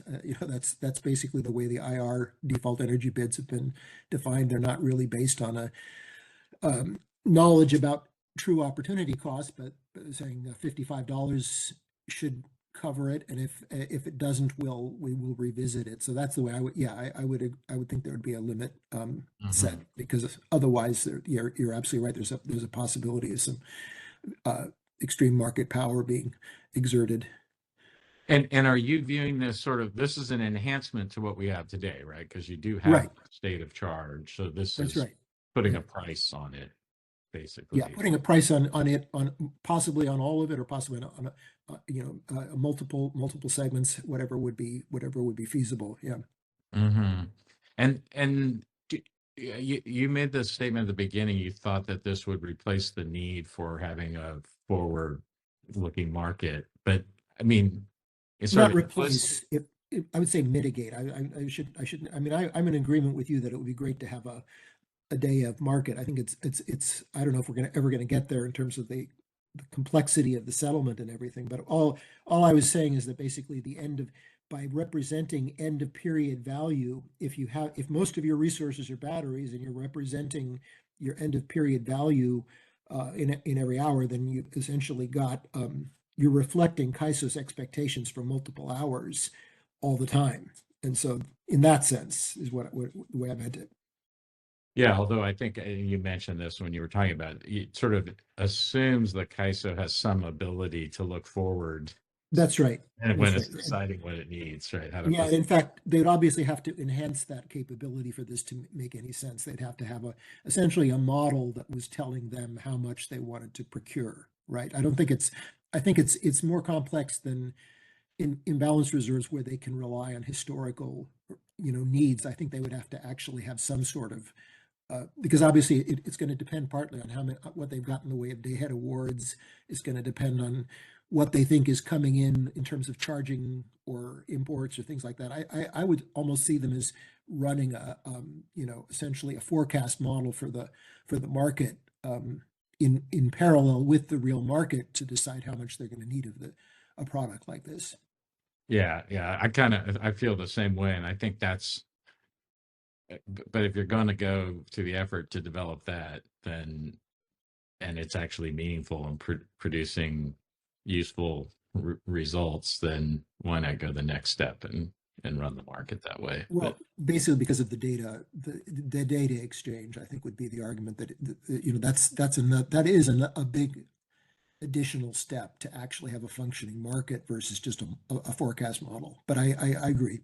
Well, true, but if you were going to do that, let's say the settlements implications are so challenging, but if you have the forecast model that's using meaningful information and producing sort of an opportunity cost representation that is decent, and that could feed in both to the DEBs and be used by market participants to construct. And now I'm thinking about constructing their energy bids, although I think this would be a really interesting enhancement. Well, it would move things in the right direction for that to be a future development anyway. So I think we would agree on that. Yeah. Okay, great. Well, thanks a lot, Alba. I think this is really interesting. All right. Thank you, Doug. We're going to move to Kathleen. Go ahead. Great. Thank you, Ryan.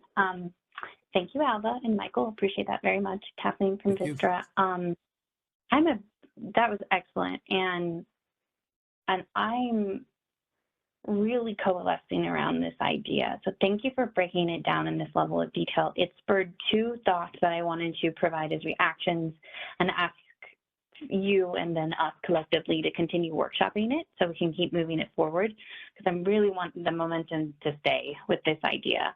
My first reflection is that I'm still working through the same that I hear you are on whether a day ahead product is needed for, like, let's say day one.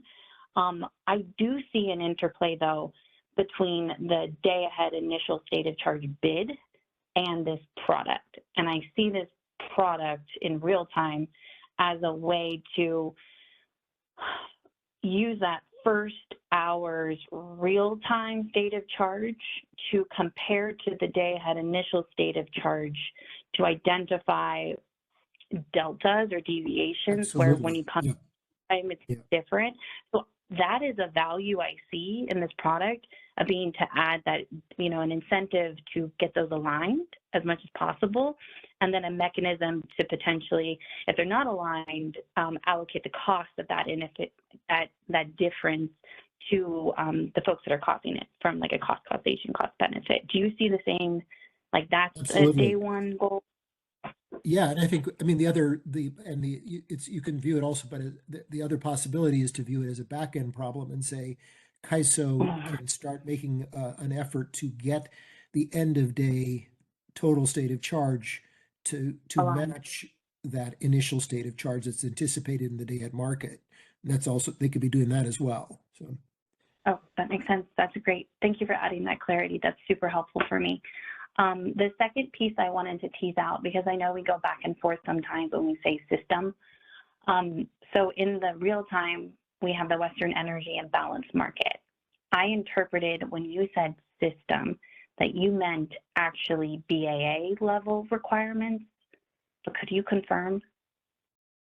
I think that's a really good question, and I don't, you know, as again, Dinesh mentioned earlier, the question of transmission is not addressed at all here. And do we also then potentially need to separate this out by BAA? I think it's entirely possible. I don't know.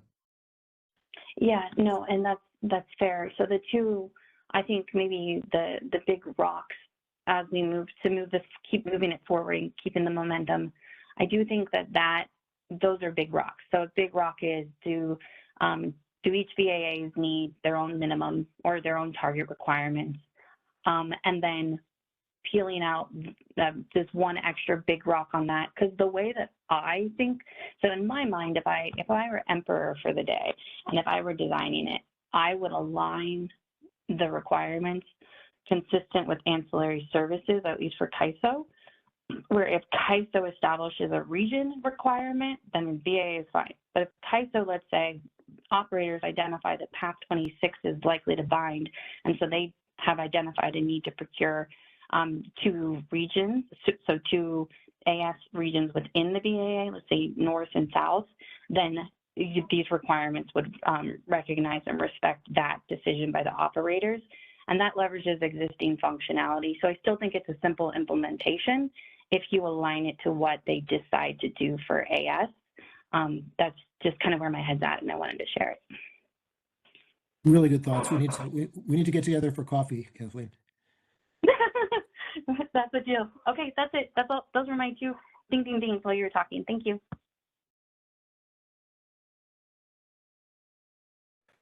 So it looks like we do also have a hand raised from Sergio. Sergio, go ahead. Yes, thank you. I'm going to move the slides for a moment just to go back quickly to the PG&E slides, but I'll bring us back to the Vistra ones. I just wanted to make a quick comment. I found it's very interesting, this notion of the BIDL SOC product. And I wanted to go back to this slide.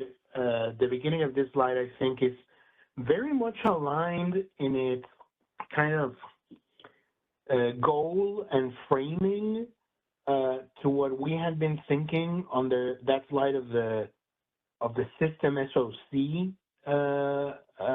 notion that Dinesh talked about. This idea of setting SOC procurement targets and allowing batteries through their bids to be able to satisfy that target in a way that allows for a pooling of state of charge across batteries and making sure that overall we get to the level of state of charge that might be needed later on. I wanted to underscore that first off to clarify some of the questions around what we meant with that system SOC idea. I think this is a fair kind of approximation too of what we were thinking of that notion, and I definitely wanted to recognize the work here of Michael Alva to put this forth, this notion forth, and have us start thinking about it right at the beginning of the initiative, so that we can think how those ideas can coexist, can be developed, and that we can work on it through this process. So I just wanted to add that quick comment, and thank you for your presentation. Yeah. Thank you very much, Sergio. Appreciate that. I do not see other hands at this point, so I'll go ahead and put up Kathleen's presentation and pass it on to you when you're ready, Kathleen, and you can just tell us when to move the slides. Thank you. Okay, great. And Kathleen from Vistra, thanks for the invitation and the opportunity. I'm going to try to, I know you had saved time for discussion. I'm going to try to stop for questions and discussion, but I'm going to move swiftly. So if I can ask someone to help me, if there are hands, please interrupt. I would appreciate that. Okay, next slide, please. Alrighty, so my presentation is going to tackle three areas that were, I believe, my view of what's in scope of track one, which is DEB reform, big cost recovery reform. There's a reason I'm saying reform and not enhancements, and I'll explain that when I get to the slides. And then also improvements to ensure that the market, both the market and any grid operators, are able to see the physical availability of storage at any point in time. That will include both modeling improvements and outage improvement. Next slide, please. Okay, let's go. I ordered it in this order, so hopefully it is logical. If I can go to the next slide, let's talk about DEBs.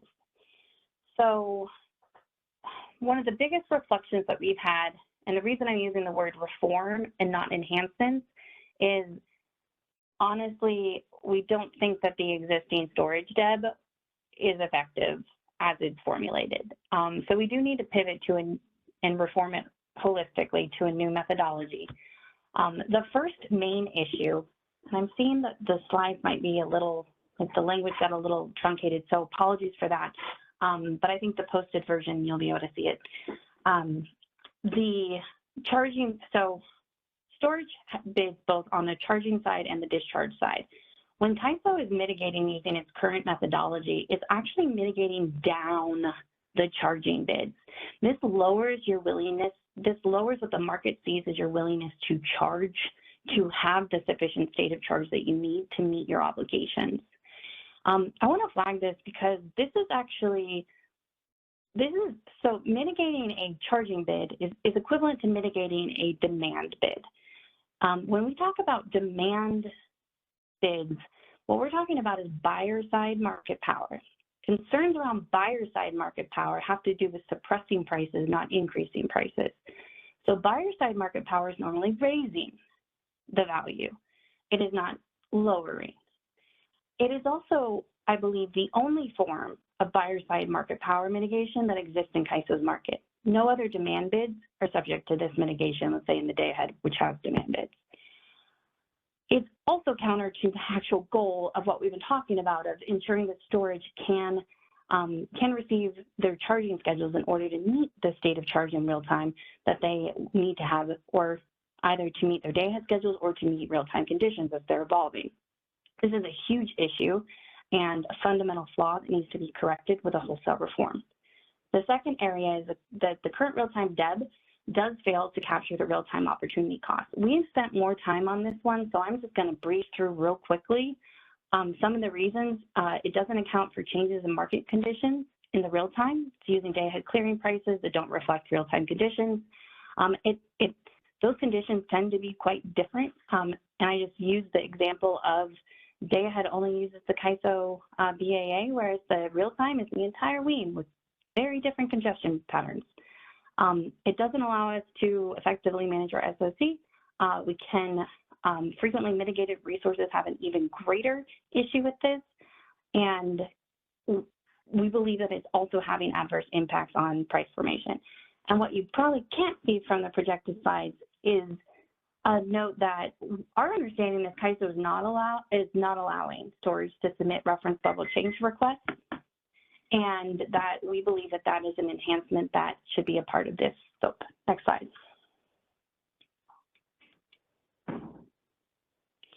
So this is a proposal for where we should start.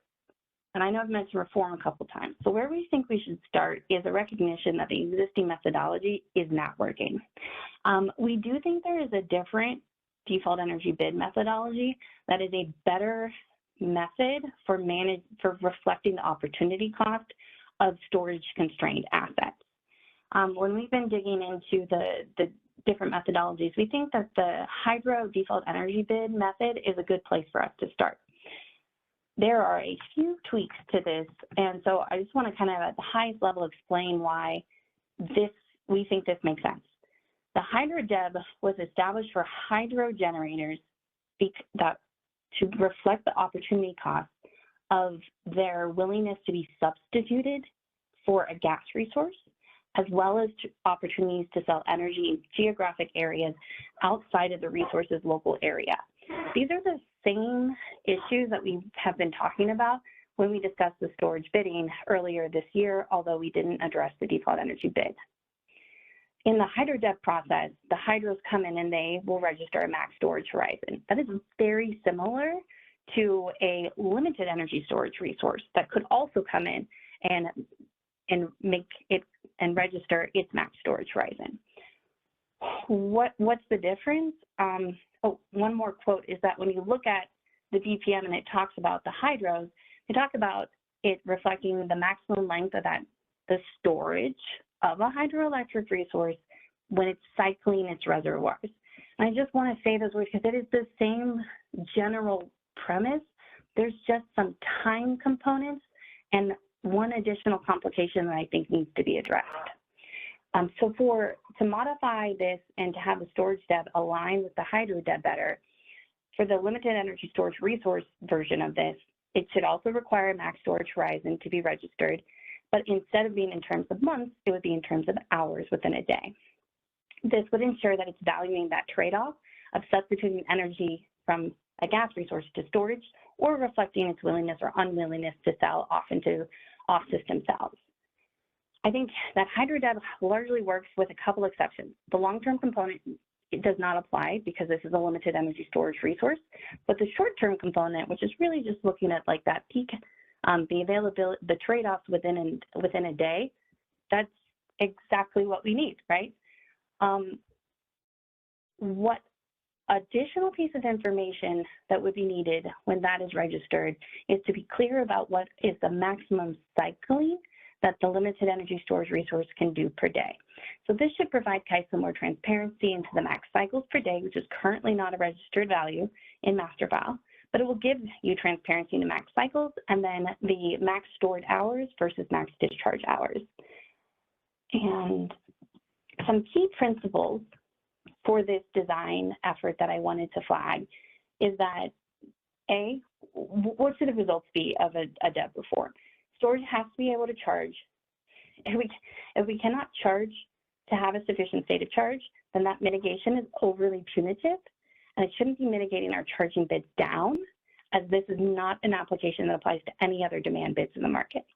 The second key principle is that storage needs to have a reasonable assurance that we can reflect our discharge bids, even when mitigated, that will allow the storage to preserve the SOC needed to meet a reasonable amount of our schedules later in the day. Third prong of these key principles, storage must have the ability to reflect a charge spread between our discharge and charge mitigated bids that is at least, it needs to at least be able to reflect a charge spread that is consistent with our registered BOM, so that we can ensure that we're being made whole to actual registered costs of operations for that throughput. Additional conversation does need to occur around that bid and charge spread and where the charge spread itself could be mitigated to, but my threshold as we start is it should be no narrower than the registered BOM. And I do see a question from Dan Williams, so I'm ready to take a question or a comment. Thanks, Dan. All right, Dan, you're unmuted. Hey, Kathleen. Hey, Kathleen, great presentation so far. Just a quick question on the limitations around charge-discharge cycles and similar there. Is that something that would be a known physical constraint, or is that more related to, I don't know, forward operating decisions, or maybe something reflected in a PPA or something like that? Yeah, no, thanks, Dan, for that question. When I'm using that language, I personally am thinking of a physical constraint. When I say physical, I do include like warranties. So OEMs, things like that, I do believe are physical. I'm not referring to like contract limitations, but I recognize others might feel there should be more wiggle room. We're starting from a, maybe a bit more on the physical side, but I'd be interested to hear other questions. But there's been some debate about whether a warranty is physical. We absolutely think it is, and that should be recognized as a physical limit. Great. I think that's a good clarification, something that as we explore this further, it would be interesting to hear kind of TISOs and DMM's sort of guardrails that they'd feel comfortable with on identifying those limitations. Agreed. Thanks, Dan. Next question. All right, looks like we got Alva. Alva, go ahead. Hi, Kathleen. This is really great. I think the conundrum of the charge bid mitigation is really a difficult problem because you've also mentioned you want to maintain the VOM spread between charge and discharge. And do you think there's some way to constrain charging bids so that you can't effectively be unlimited in your discharge bid, but at the same time you can indicate your desire to charge so that the market model can actually handle that? What's your thought about how you would actually do that? Yeah, so I've been noodling this a little bit as because where I think you're going is it could look a little different on an hour where you are like a charge hour versus a discharge hour, to put it simply, right? My inclination is that we've been thinking about this the wrong way, and that the mitigation needs to first look at the charge side. And so you need to be able to have a sufficiently high charge bid to ensure that you can charge as conditions are changing, especially on a stress day. On a discharge hour, where let's say that you also want to reflect that you don't want to preserve that, TISA's existing rules allow an SE, they'll take the lower of your bid versus that the DEB associated with the charge side. And so I think that we can manage kind of how this view would change across the day if you set it sufficiently high for the charge. And then I think the trade-off here and the challenge will be recognizing that the charge side of the bid is most important, and then limiting the discharge to ensure that we're avoiding any kind of concerns with exercising market power on the supply side of the offer. And that's kind of where I was going with at least the VOM, rather than trying to ask for like the bid and charge spread to be protected out of the gate. Does that make sense? Yeah, but so it sounds like what your proposal right now would be something where in stressed conditions, you'd have allow quite a high charge bid, and then the discharge bid would be calculated based on that plus the VOM. Is that kind of the right? idea? Okay. Something like that. There is more discussion around if the discharge, like at least the VOM, but perhaps higher if there's an opportunity cost on the discharge side. That so like some of the items we've been talking about with like the max import bid price. So there might be a methodology where we, as we start to refine this, where you look at and think about it like that. And I think that's how we've been talking about it. When you look at the hydro deb, what it does is it calculates a multiplier, and that multiplier would apply. And so I think what will be really useful is for CAISO to show how the hydro deb without a long-term component would apply to storage, and how that differs from what we have today, and whether or not that in fact will better preserve those better reflect the need to charge during charge periods, and then also ensure mitigation of the discharge side of the bid during kind of more of the discharge periods. That's my hope for next steps. Thanks, Kathleen. Thanks, Alvin. All right, looks like we have 2 more hands raised. Renee, your line is unmuted.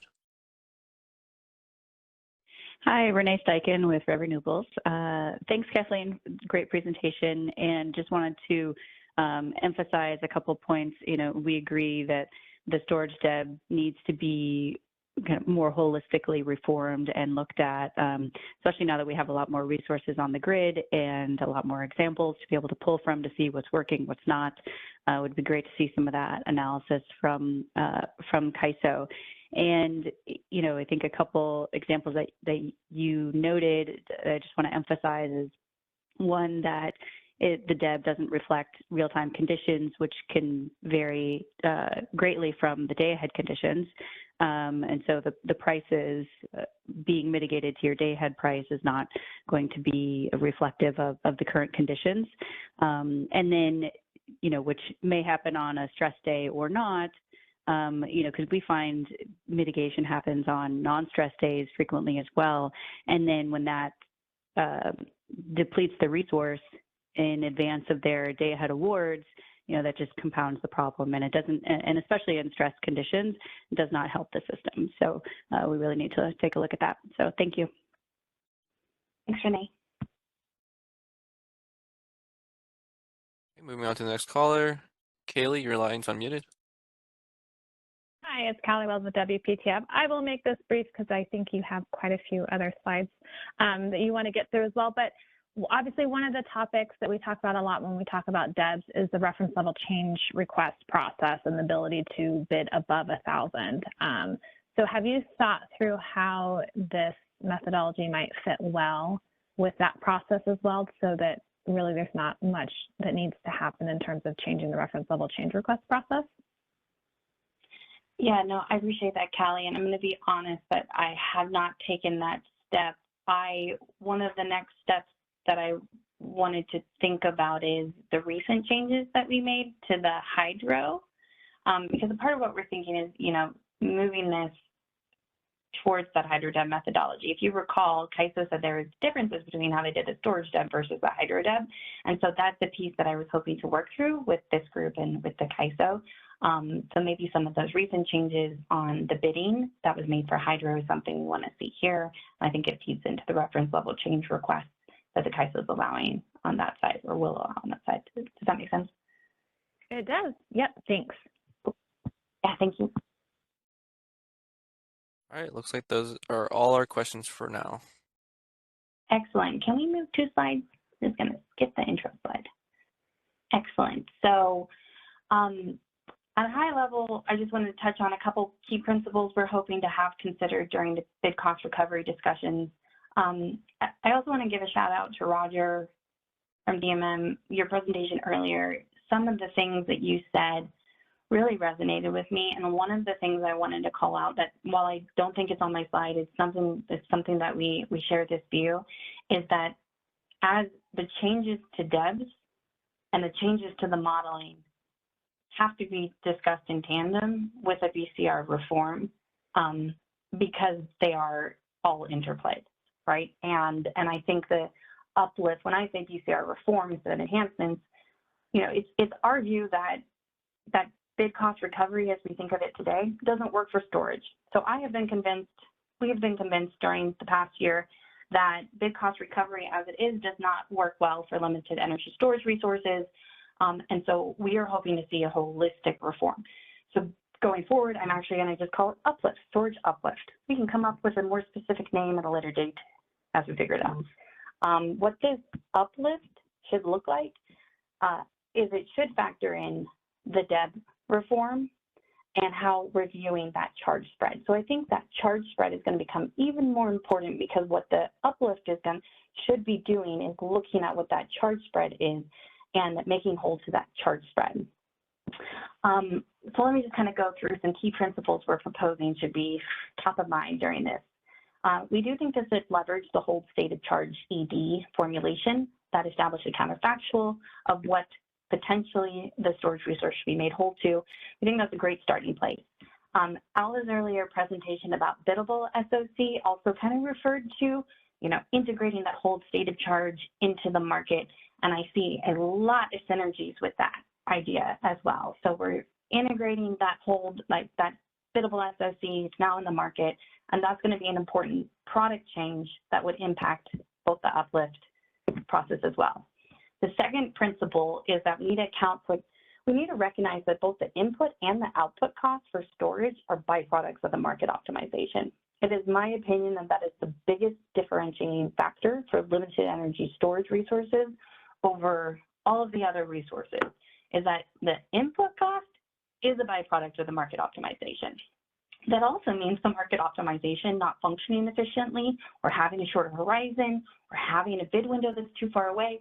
All of these other reasons we've talked about that can lead inefficiencies to those bids and the market outcomes.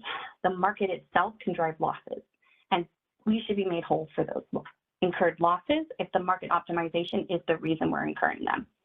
The third principle is that we do need to really dig into this charge spread conversation and look at what is the offer. So what does storage offer in their willingness to cycle throughout the day, the total throughput, in exchange for what was our offer of the charge spread for that throughput and the number of times we offered that throughput. There is a way to calculate this. It can leverage the hold state of charge calculation. We just need to dig into the details of that technical formulation in later meetings. I also am emphasizing this because I think one of the other flaws as we've been thinking through why BCR doesn't work for storage is that it's the charge spread for our throughput that is our incremental cost that matters, that we need to be made whole for. It's not an individual hours making whole to a bid or an offer, whether it's the charge or the discharge side. So we need to make some reforms on the debt side. We need to add some products for biddable SOC, in my opinion. And then we need to look at uplift and make sure that the uplift reform is pivoting away from that, making whole to a bid or an offer within an interval, to looking at that, making whole for that charge spread as a function of the throughput that's provided across the day. Let's say the next one is just that we need to make sure that that is making them whole when there are incurred net losses as a result of market power mitigation. And I'm really thinking about the instances, what I've talked about already, where the storage DEB is hindering charging. So the DEB today hinders charging, so you can't have a sufficient state of charge to meet your obligations later in the day.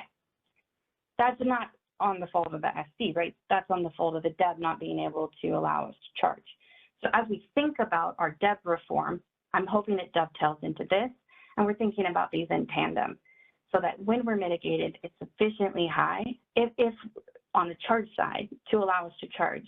If it's not, if we can't solve that, then we have to make sure that uplift is solving that. A couple additional discussions, which I understand are not exactly uplift design, but they are critical conversations we need to have, is integrating that biddable state of charge. I heard Alva say it could reduce uplift. I think it will in some instances. If we add a new product and that is a priced product where there are revenues associated with it, those revenues should offset the losses associated with like an energy, the same way our AS offsets today, or vice versa. So it's not in all instances, but in instances where there is an interplay of deciding to hold that state of charge and potentially seeing some losses on the energy side, our uplift design, I think it should maintain that principle of it's the net revenues across all the products. The other thing I think we really need to struggle with is, again, like if we add that biddable SOC product and create a mechanism so that there's some true up between the day ahead initial state of charge versus what comes into real time, and whether that's the cost of procuring incremental initial SOC is allocated to those who had a deviation from what they bid into day ahead, whether that's a discussion of some kind of no pay, that being included in no pay. That is a scope that we need to discuss as we talk about the new product, how it interplays with uplift. Because if we don't add the product, we might need to be talking about how uplift is adjusted in those instances. So these are all intertwined, and I just want us to be mindful of the need to talk about all these issues and keep these principles in mind. I'm wrapped on my BCR slide, so if I can open up for any questions or comments now, that'd be great. Yes, looks like we got one raised hand from Rahul. You are unmuted. Hi, Kathleen. Quick sound check. Can you hear me? Yes. I can. Yeah. So thanks for doing the hard work. I really appreciate you thinking of the key principles. Maybe to take this further, I know Vistra has experience with operating both thermal and storage, and it's easier to see what the existing rules are or markets allow, and then port them to storage. Have you thought of, like, do these principles align with what has been an established principle for thermal assets? And have you done like some sort of what is applicable for thermal but doesn't apply to storage, or vice versa? So anything that you can help us think much deeper into, why storage needs special treatment versus what you're asking, how it is with parity with, existing thermals. Yeah, no, I appreciate you asking that, Rahul. And I'm going to both say, I'm going to give a very brief answer. Happy to see if Kaisa wants to respond and put a deeper dialogue on this in the parking lot, because that question needs its own 30-minute segment, at least in a future meeting. When we started working on this scope item several months ago, I started from the place of, okay, we want this to be non-discriminatory and just apply fairly across resource types, the BCR application for storage versus thermal. The more that I dug into the belly of the beast on the storage side, I do see differences in storage that merit a different uplift application. And my second sub-bullet is really the main one. The prime mover costs for storage are endogenous to the market, and that is different than every other asset type. Whereas for a thermal asset, my costs are coming from an external market, let's say gas market or carbon market. On my storage side, I actually have less agency around those costs, because I can submit bids and offers that will get mitigated, and then the result of the market outcome has really been given over to the CAISO. And that is so different, and that's what I think we need to struggle with the uplift reform. I don't know if you have any quick thoughts, but that's what I have for now on that topic. Yeah, no, this is a really good starting point, and I would love to, make sure we have at some point in this discussion, we do a deep dive. From my perspective, when I think of storage and why you need BCR is what is the market signal to build storage. When we think of storage, you bucket your, what revenues you can get from the market. Something is RA and some from the ISO markets, right? And are the existing rules sending the right signals? And if there is a missing money issue, is BCR the place where you can recover that revenue? So that's how I think of, the need for BCR. And then, of course, the devil is in the details. It's such a complicated market. You have day ahead, real time, but I like the idea of having a key set of principles that you have outlined here. And anytime we make any decision, it should be aligned with these principles. So, a time to discuss whether everybody agrees, or mainly, does CAISO agree that these are the key principles? And then, going back to when you go to implementation, align those with, what you have outlined here. So thank you. Thank you. I'm hoping that's the next step in a future meeting.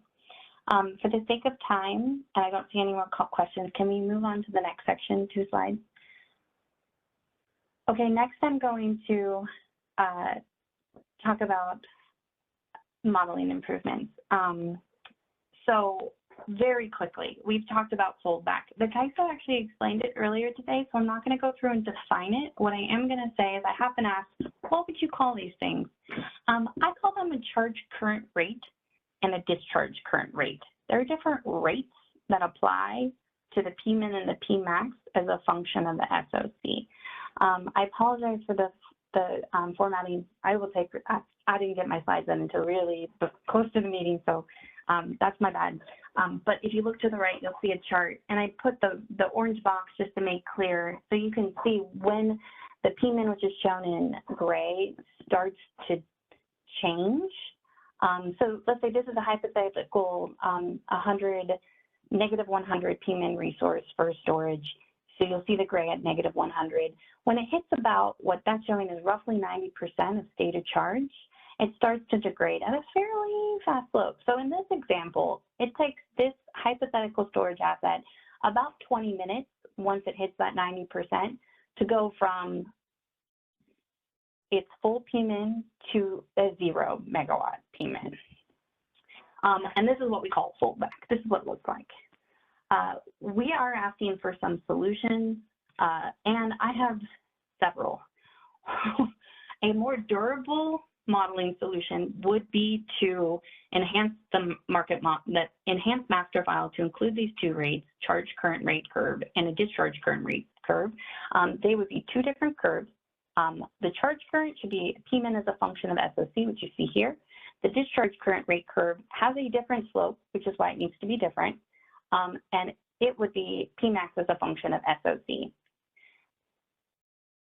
Ideally, this would be a solution that could be done, although I recognize that this may take more time. So in the effort of trying to help the CAISO find a solution that can get implemented in 2025, because this has been a known issue since 2020 and presented on by multiple market participants in 2021 and beyond, we are deeply hoping that we can help you find a path to help us. So here is a possible interim solution that could be implemented more quickly, which would be to, instead of, until you can get a resource-specific implementation, to establish a single rate of change for all LESR at an SOC percent.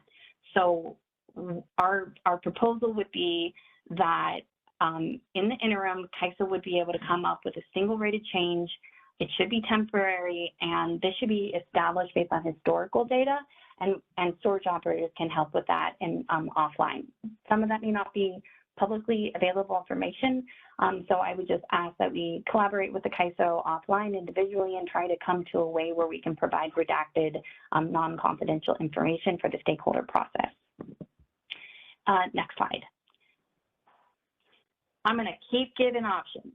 So as an alternative, if that's not feasible, an alternative to this, both could be an alternative to foldback modeling, but there could also be other reasons that we need to consider extending the dynamic limit tool functionality. I think that if those previous solutions are not feasible by 2025, another tool that CAISO has today that it could consider extending to both to standalone storage, co-located storage, or hybrids in 2025 to manage this would be to extend the dynamic limit tool to all of these types of storage. The CAISO set up this dynamic limit tool to mitigate for timing granularity risk between the bid submission and the dispatch, or I'll say that's how the manual reads, but between the bid submission and the market run. That can be submitted up to 10 minutes prior to the real-time dispatch run. This functionality, so that is a tool that's available. It could be extended, I believe, fairly easily, although I'd ask the CAISO to look into it, to all types of storage for the purposes of reflecting these known operating characteristics. I just want to emphasize that foldback is currently being reported through outages, but it shouldn't be. It's not a it's not an equipment failure, it's not a mechanical outage, it's not an unavailability, it's a rate. It's a charging current rate or discharge current rate that changes at different levels of SOC.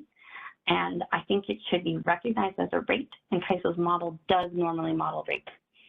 Other discussions that we need, though, in this scope area to help us continue to keep momentum move forward is we need to be talking and ensuring that those dynamic limits are impacting both the energy levels that are available as well as AS availability. The second thing is we do need adequate guidance for the appropriate use of outage cards through the OMS system versus the utilization of this dynamic limit tool in real time. And then finally, I do think we need to talk about if extending the dynamic limit tool should be done, even if CAISO can implement some of the other foldback modeling improvements, if there are other reasons the high sustainable and like the other reasons the max output and the min output should be more dynamically updated by storage. And I do see a question, so I'd like to open it up to Renee now. Thank you. Kathleen, we will be saving the questions till the end of your presentation. Okay, well, let's try and get through this section, and then we can open up for questions. And I will try to go quickly. Next slide. So the next improvement that we're looking for on ensuring that the market model is reflecting accurate upper economic limit and lower economic limit when derates or re-rates occur is there's a known issue, what I consider a known issue, for how CAISO is calculating upper economic limit and lower economic limit. These boxes, what they're showing is the calculation. So the top black box on the left is the upper economic limit, which is the PMAX minus derates minus the, let's say for AS awards, but for an example, which is illustrative, a regulation up award. We believe that CAISO needs to implement on a short order, but as quickly as possible, a revision to this to limit that UEL calculation to not cross over from one mode to another.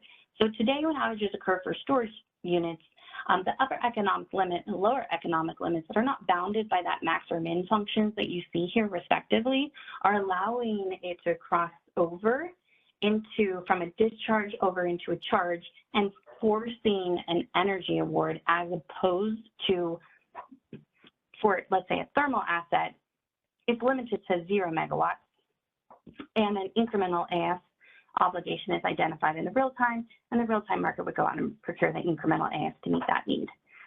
Storage is the only asset type I'm aware of that is getting an additional exposure to an energy product as a result of its AS participation, and that significantly changes the risk associated with offering AS for storage. And I don't think this is, I hope it's not intended. And so very low level request for CAISO to make this change and improvement as soon as possible. Under the new revised calculation that would have the max or the min, the results for the upper economic limit would be the same for the thermal as it would be for the storage. Whether that's on the upper economic limit or the lower economic limit example, which is on the bottom. Next slide. Another issue that we think is cropping up and adding to all of these inefficiency and AS concerns, mostly related to the AS SOC concerns have been raised that dovetail into uplift, which is why we think this is all related, is that there's continuing challenges with limited tools to manage the rate of AS deployment that is being made available within those AS bids. This is important because it's hard to know what is actually the amount of SOC that you need to meet those obligations. We have concerns with the agency. We have concerns with the agency signal is sending regulation signals at a disproportionate rate to storage over non-storage resources, even when it's nearing the boundaries of its SOC. And those deployments are at a different rate than an attenuation factor might assume if it's looking at the whole kind of an average or a spread across all of the resources because of this disproportionate use. Our second concern is that the existing attenuation factors are not good estimates of these likely deployment rates. We're asking the CAISO in this effort to explore potential solutions, including improvements to the mileage design, biddable attenuation factors, and or improving your AGC logic so that you can actually factor in telemetered SOC and make sure that you're not disproportionately leaning on storage relative to other, let's say, regulation resources. Next slide. I do have one more section on outage reporting. I want to see if there's just a clarifying question on the modeling improvement before we move on.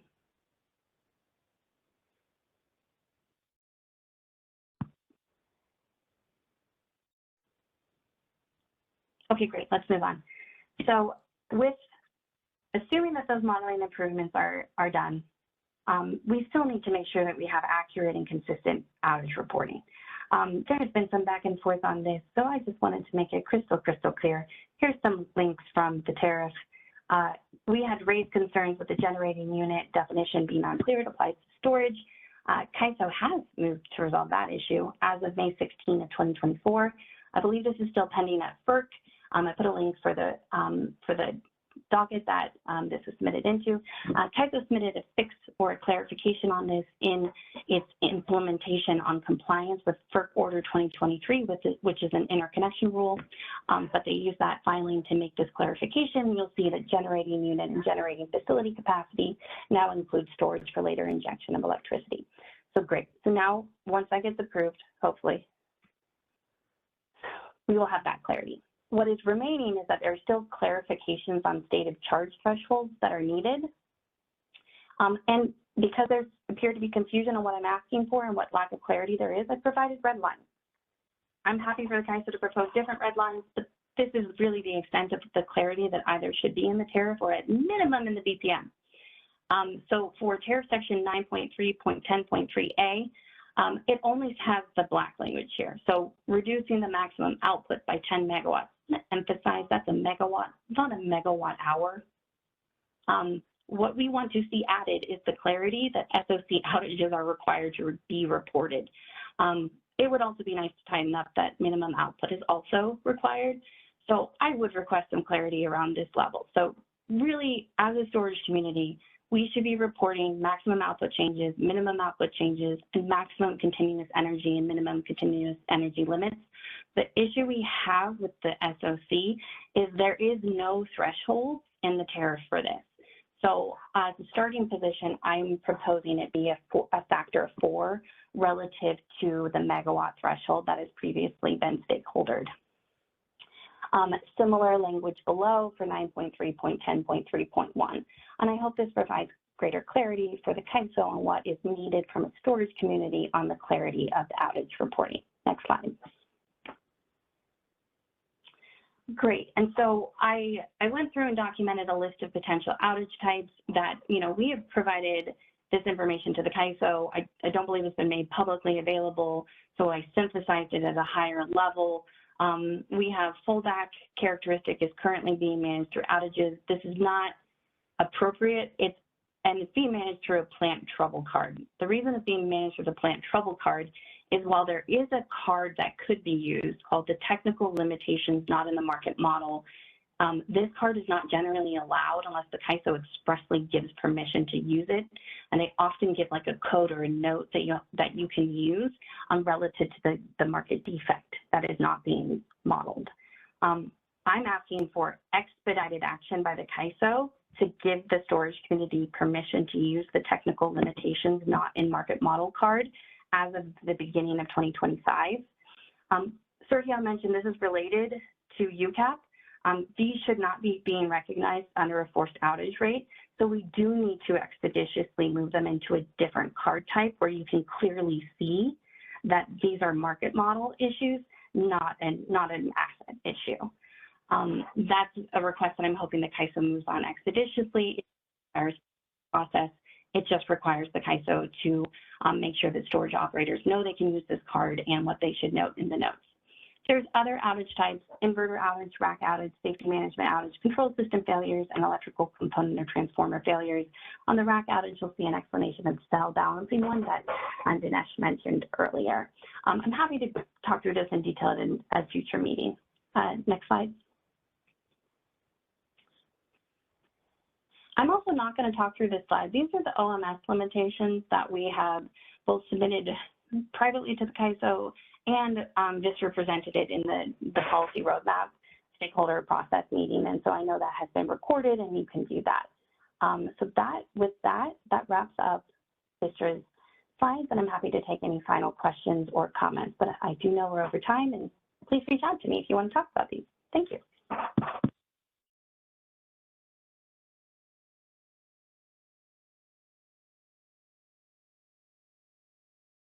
All right, it looks like we do not have any hands raised at this moment.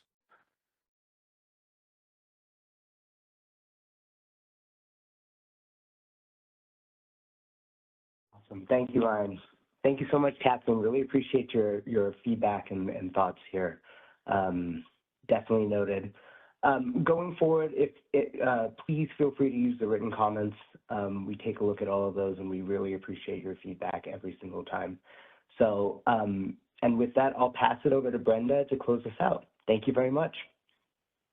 Thank you, Dinesh. And thank you for our stakeholders who participate in this call: Alva, Michael, Kathleen, Roger, and definitely Sergio and Dinesh for leading this as well in effort. At this time, we do have that upcoming deadline of the January 8th for the comments for this working group. Please submit those in a timely manner.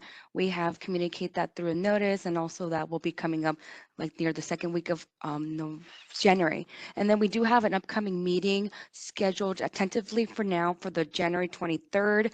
That call will most likely be from 9 to 4 p.m. Pacific time. So we'll make sure we provide the agenda following with what we discussed for the stakeholder comments. But we are looking forward to that plan of adding those scheduled meetings tentatively to the calendar, so our stakeholders are aware of what's coming up.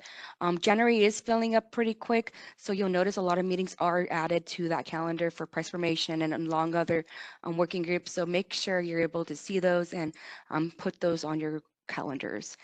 Lastly, we do have that web link that I submitted through the chat earlier in this meeting. I also submitted our acronyms and glossary for the California ISO. We just launched that, and so that helps out for those folks who are trying to follow any acronyms we're using during calls, and that will kind of give you a description actually of what that acronym means. I also provided the PG&E's glossary as well during Michael and Alva's presentation. But this time, any questions, feel free to send them over to ISO Secure Affairs. We really encourage you guys, and we do like to wish you guys all happy holidays and year in review. The blog was posted a few weeks ago. That's my next slide, but at this time, we'll go ahead and close our call early. Thanks, Ryan, and let's go ahead. Thank you. All right, that concludes our conference. Thank you for using Inteller Event Services. You may now disconnect.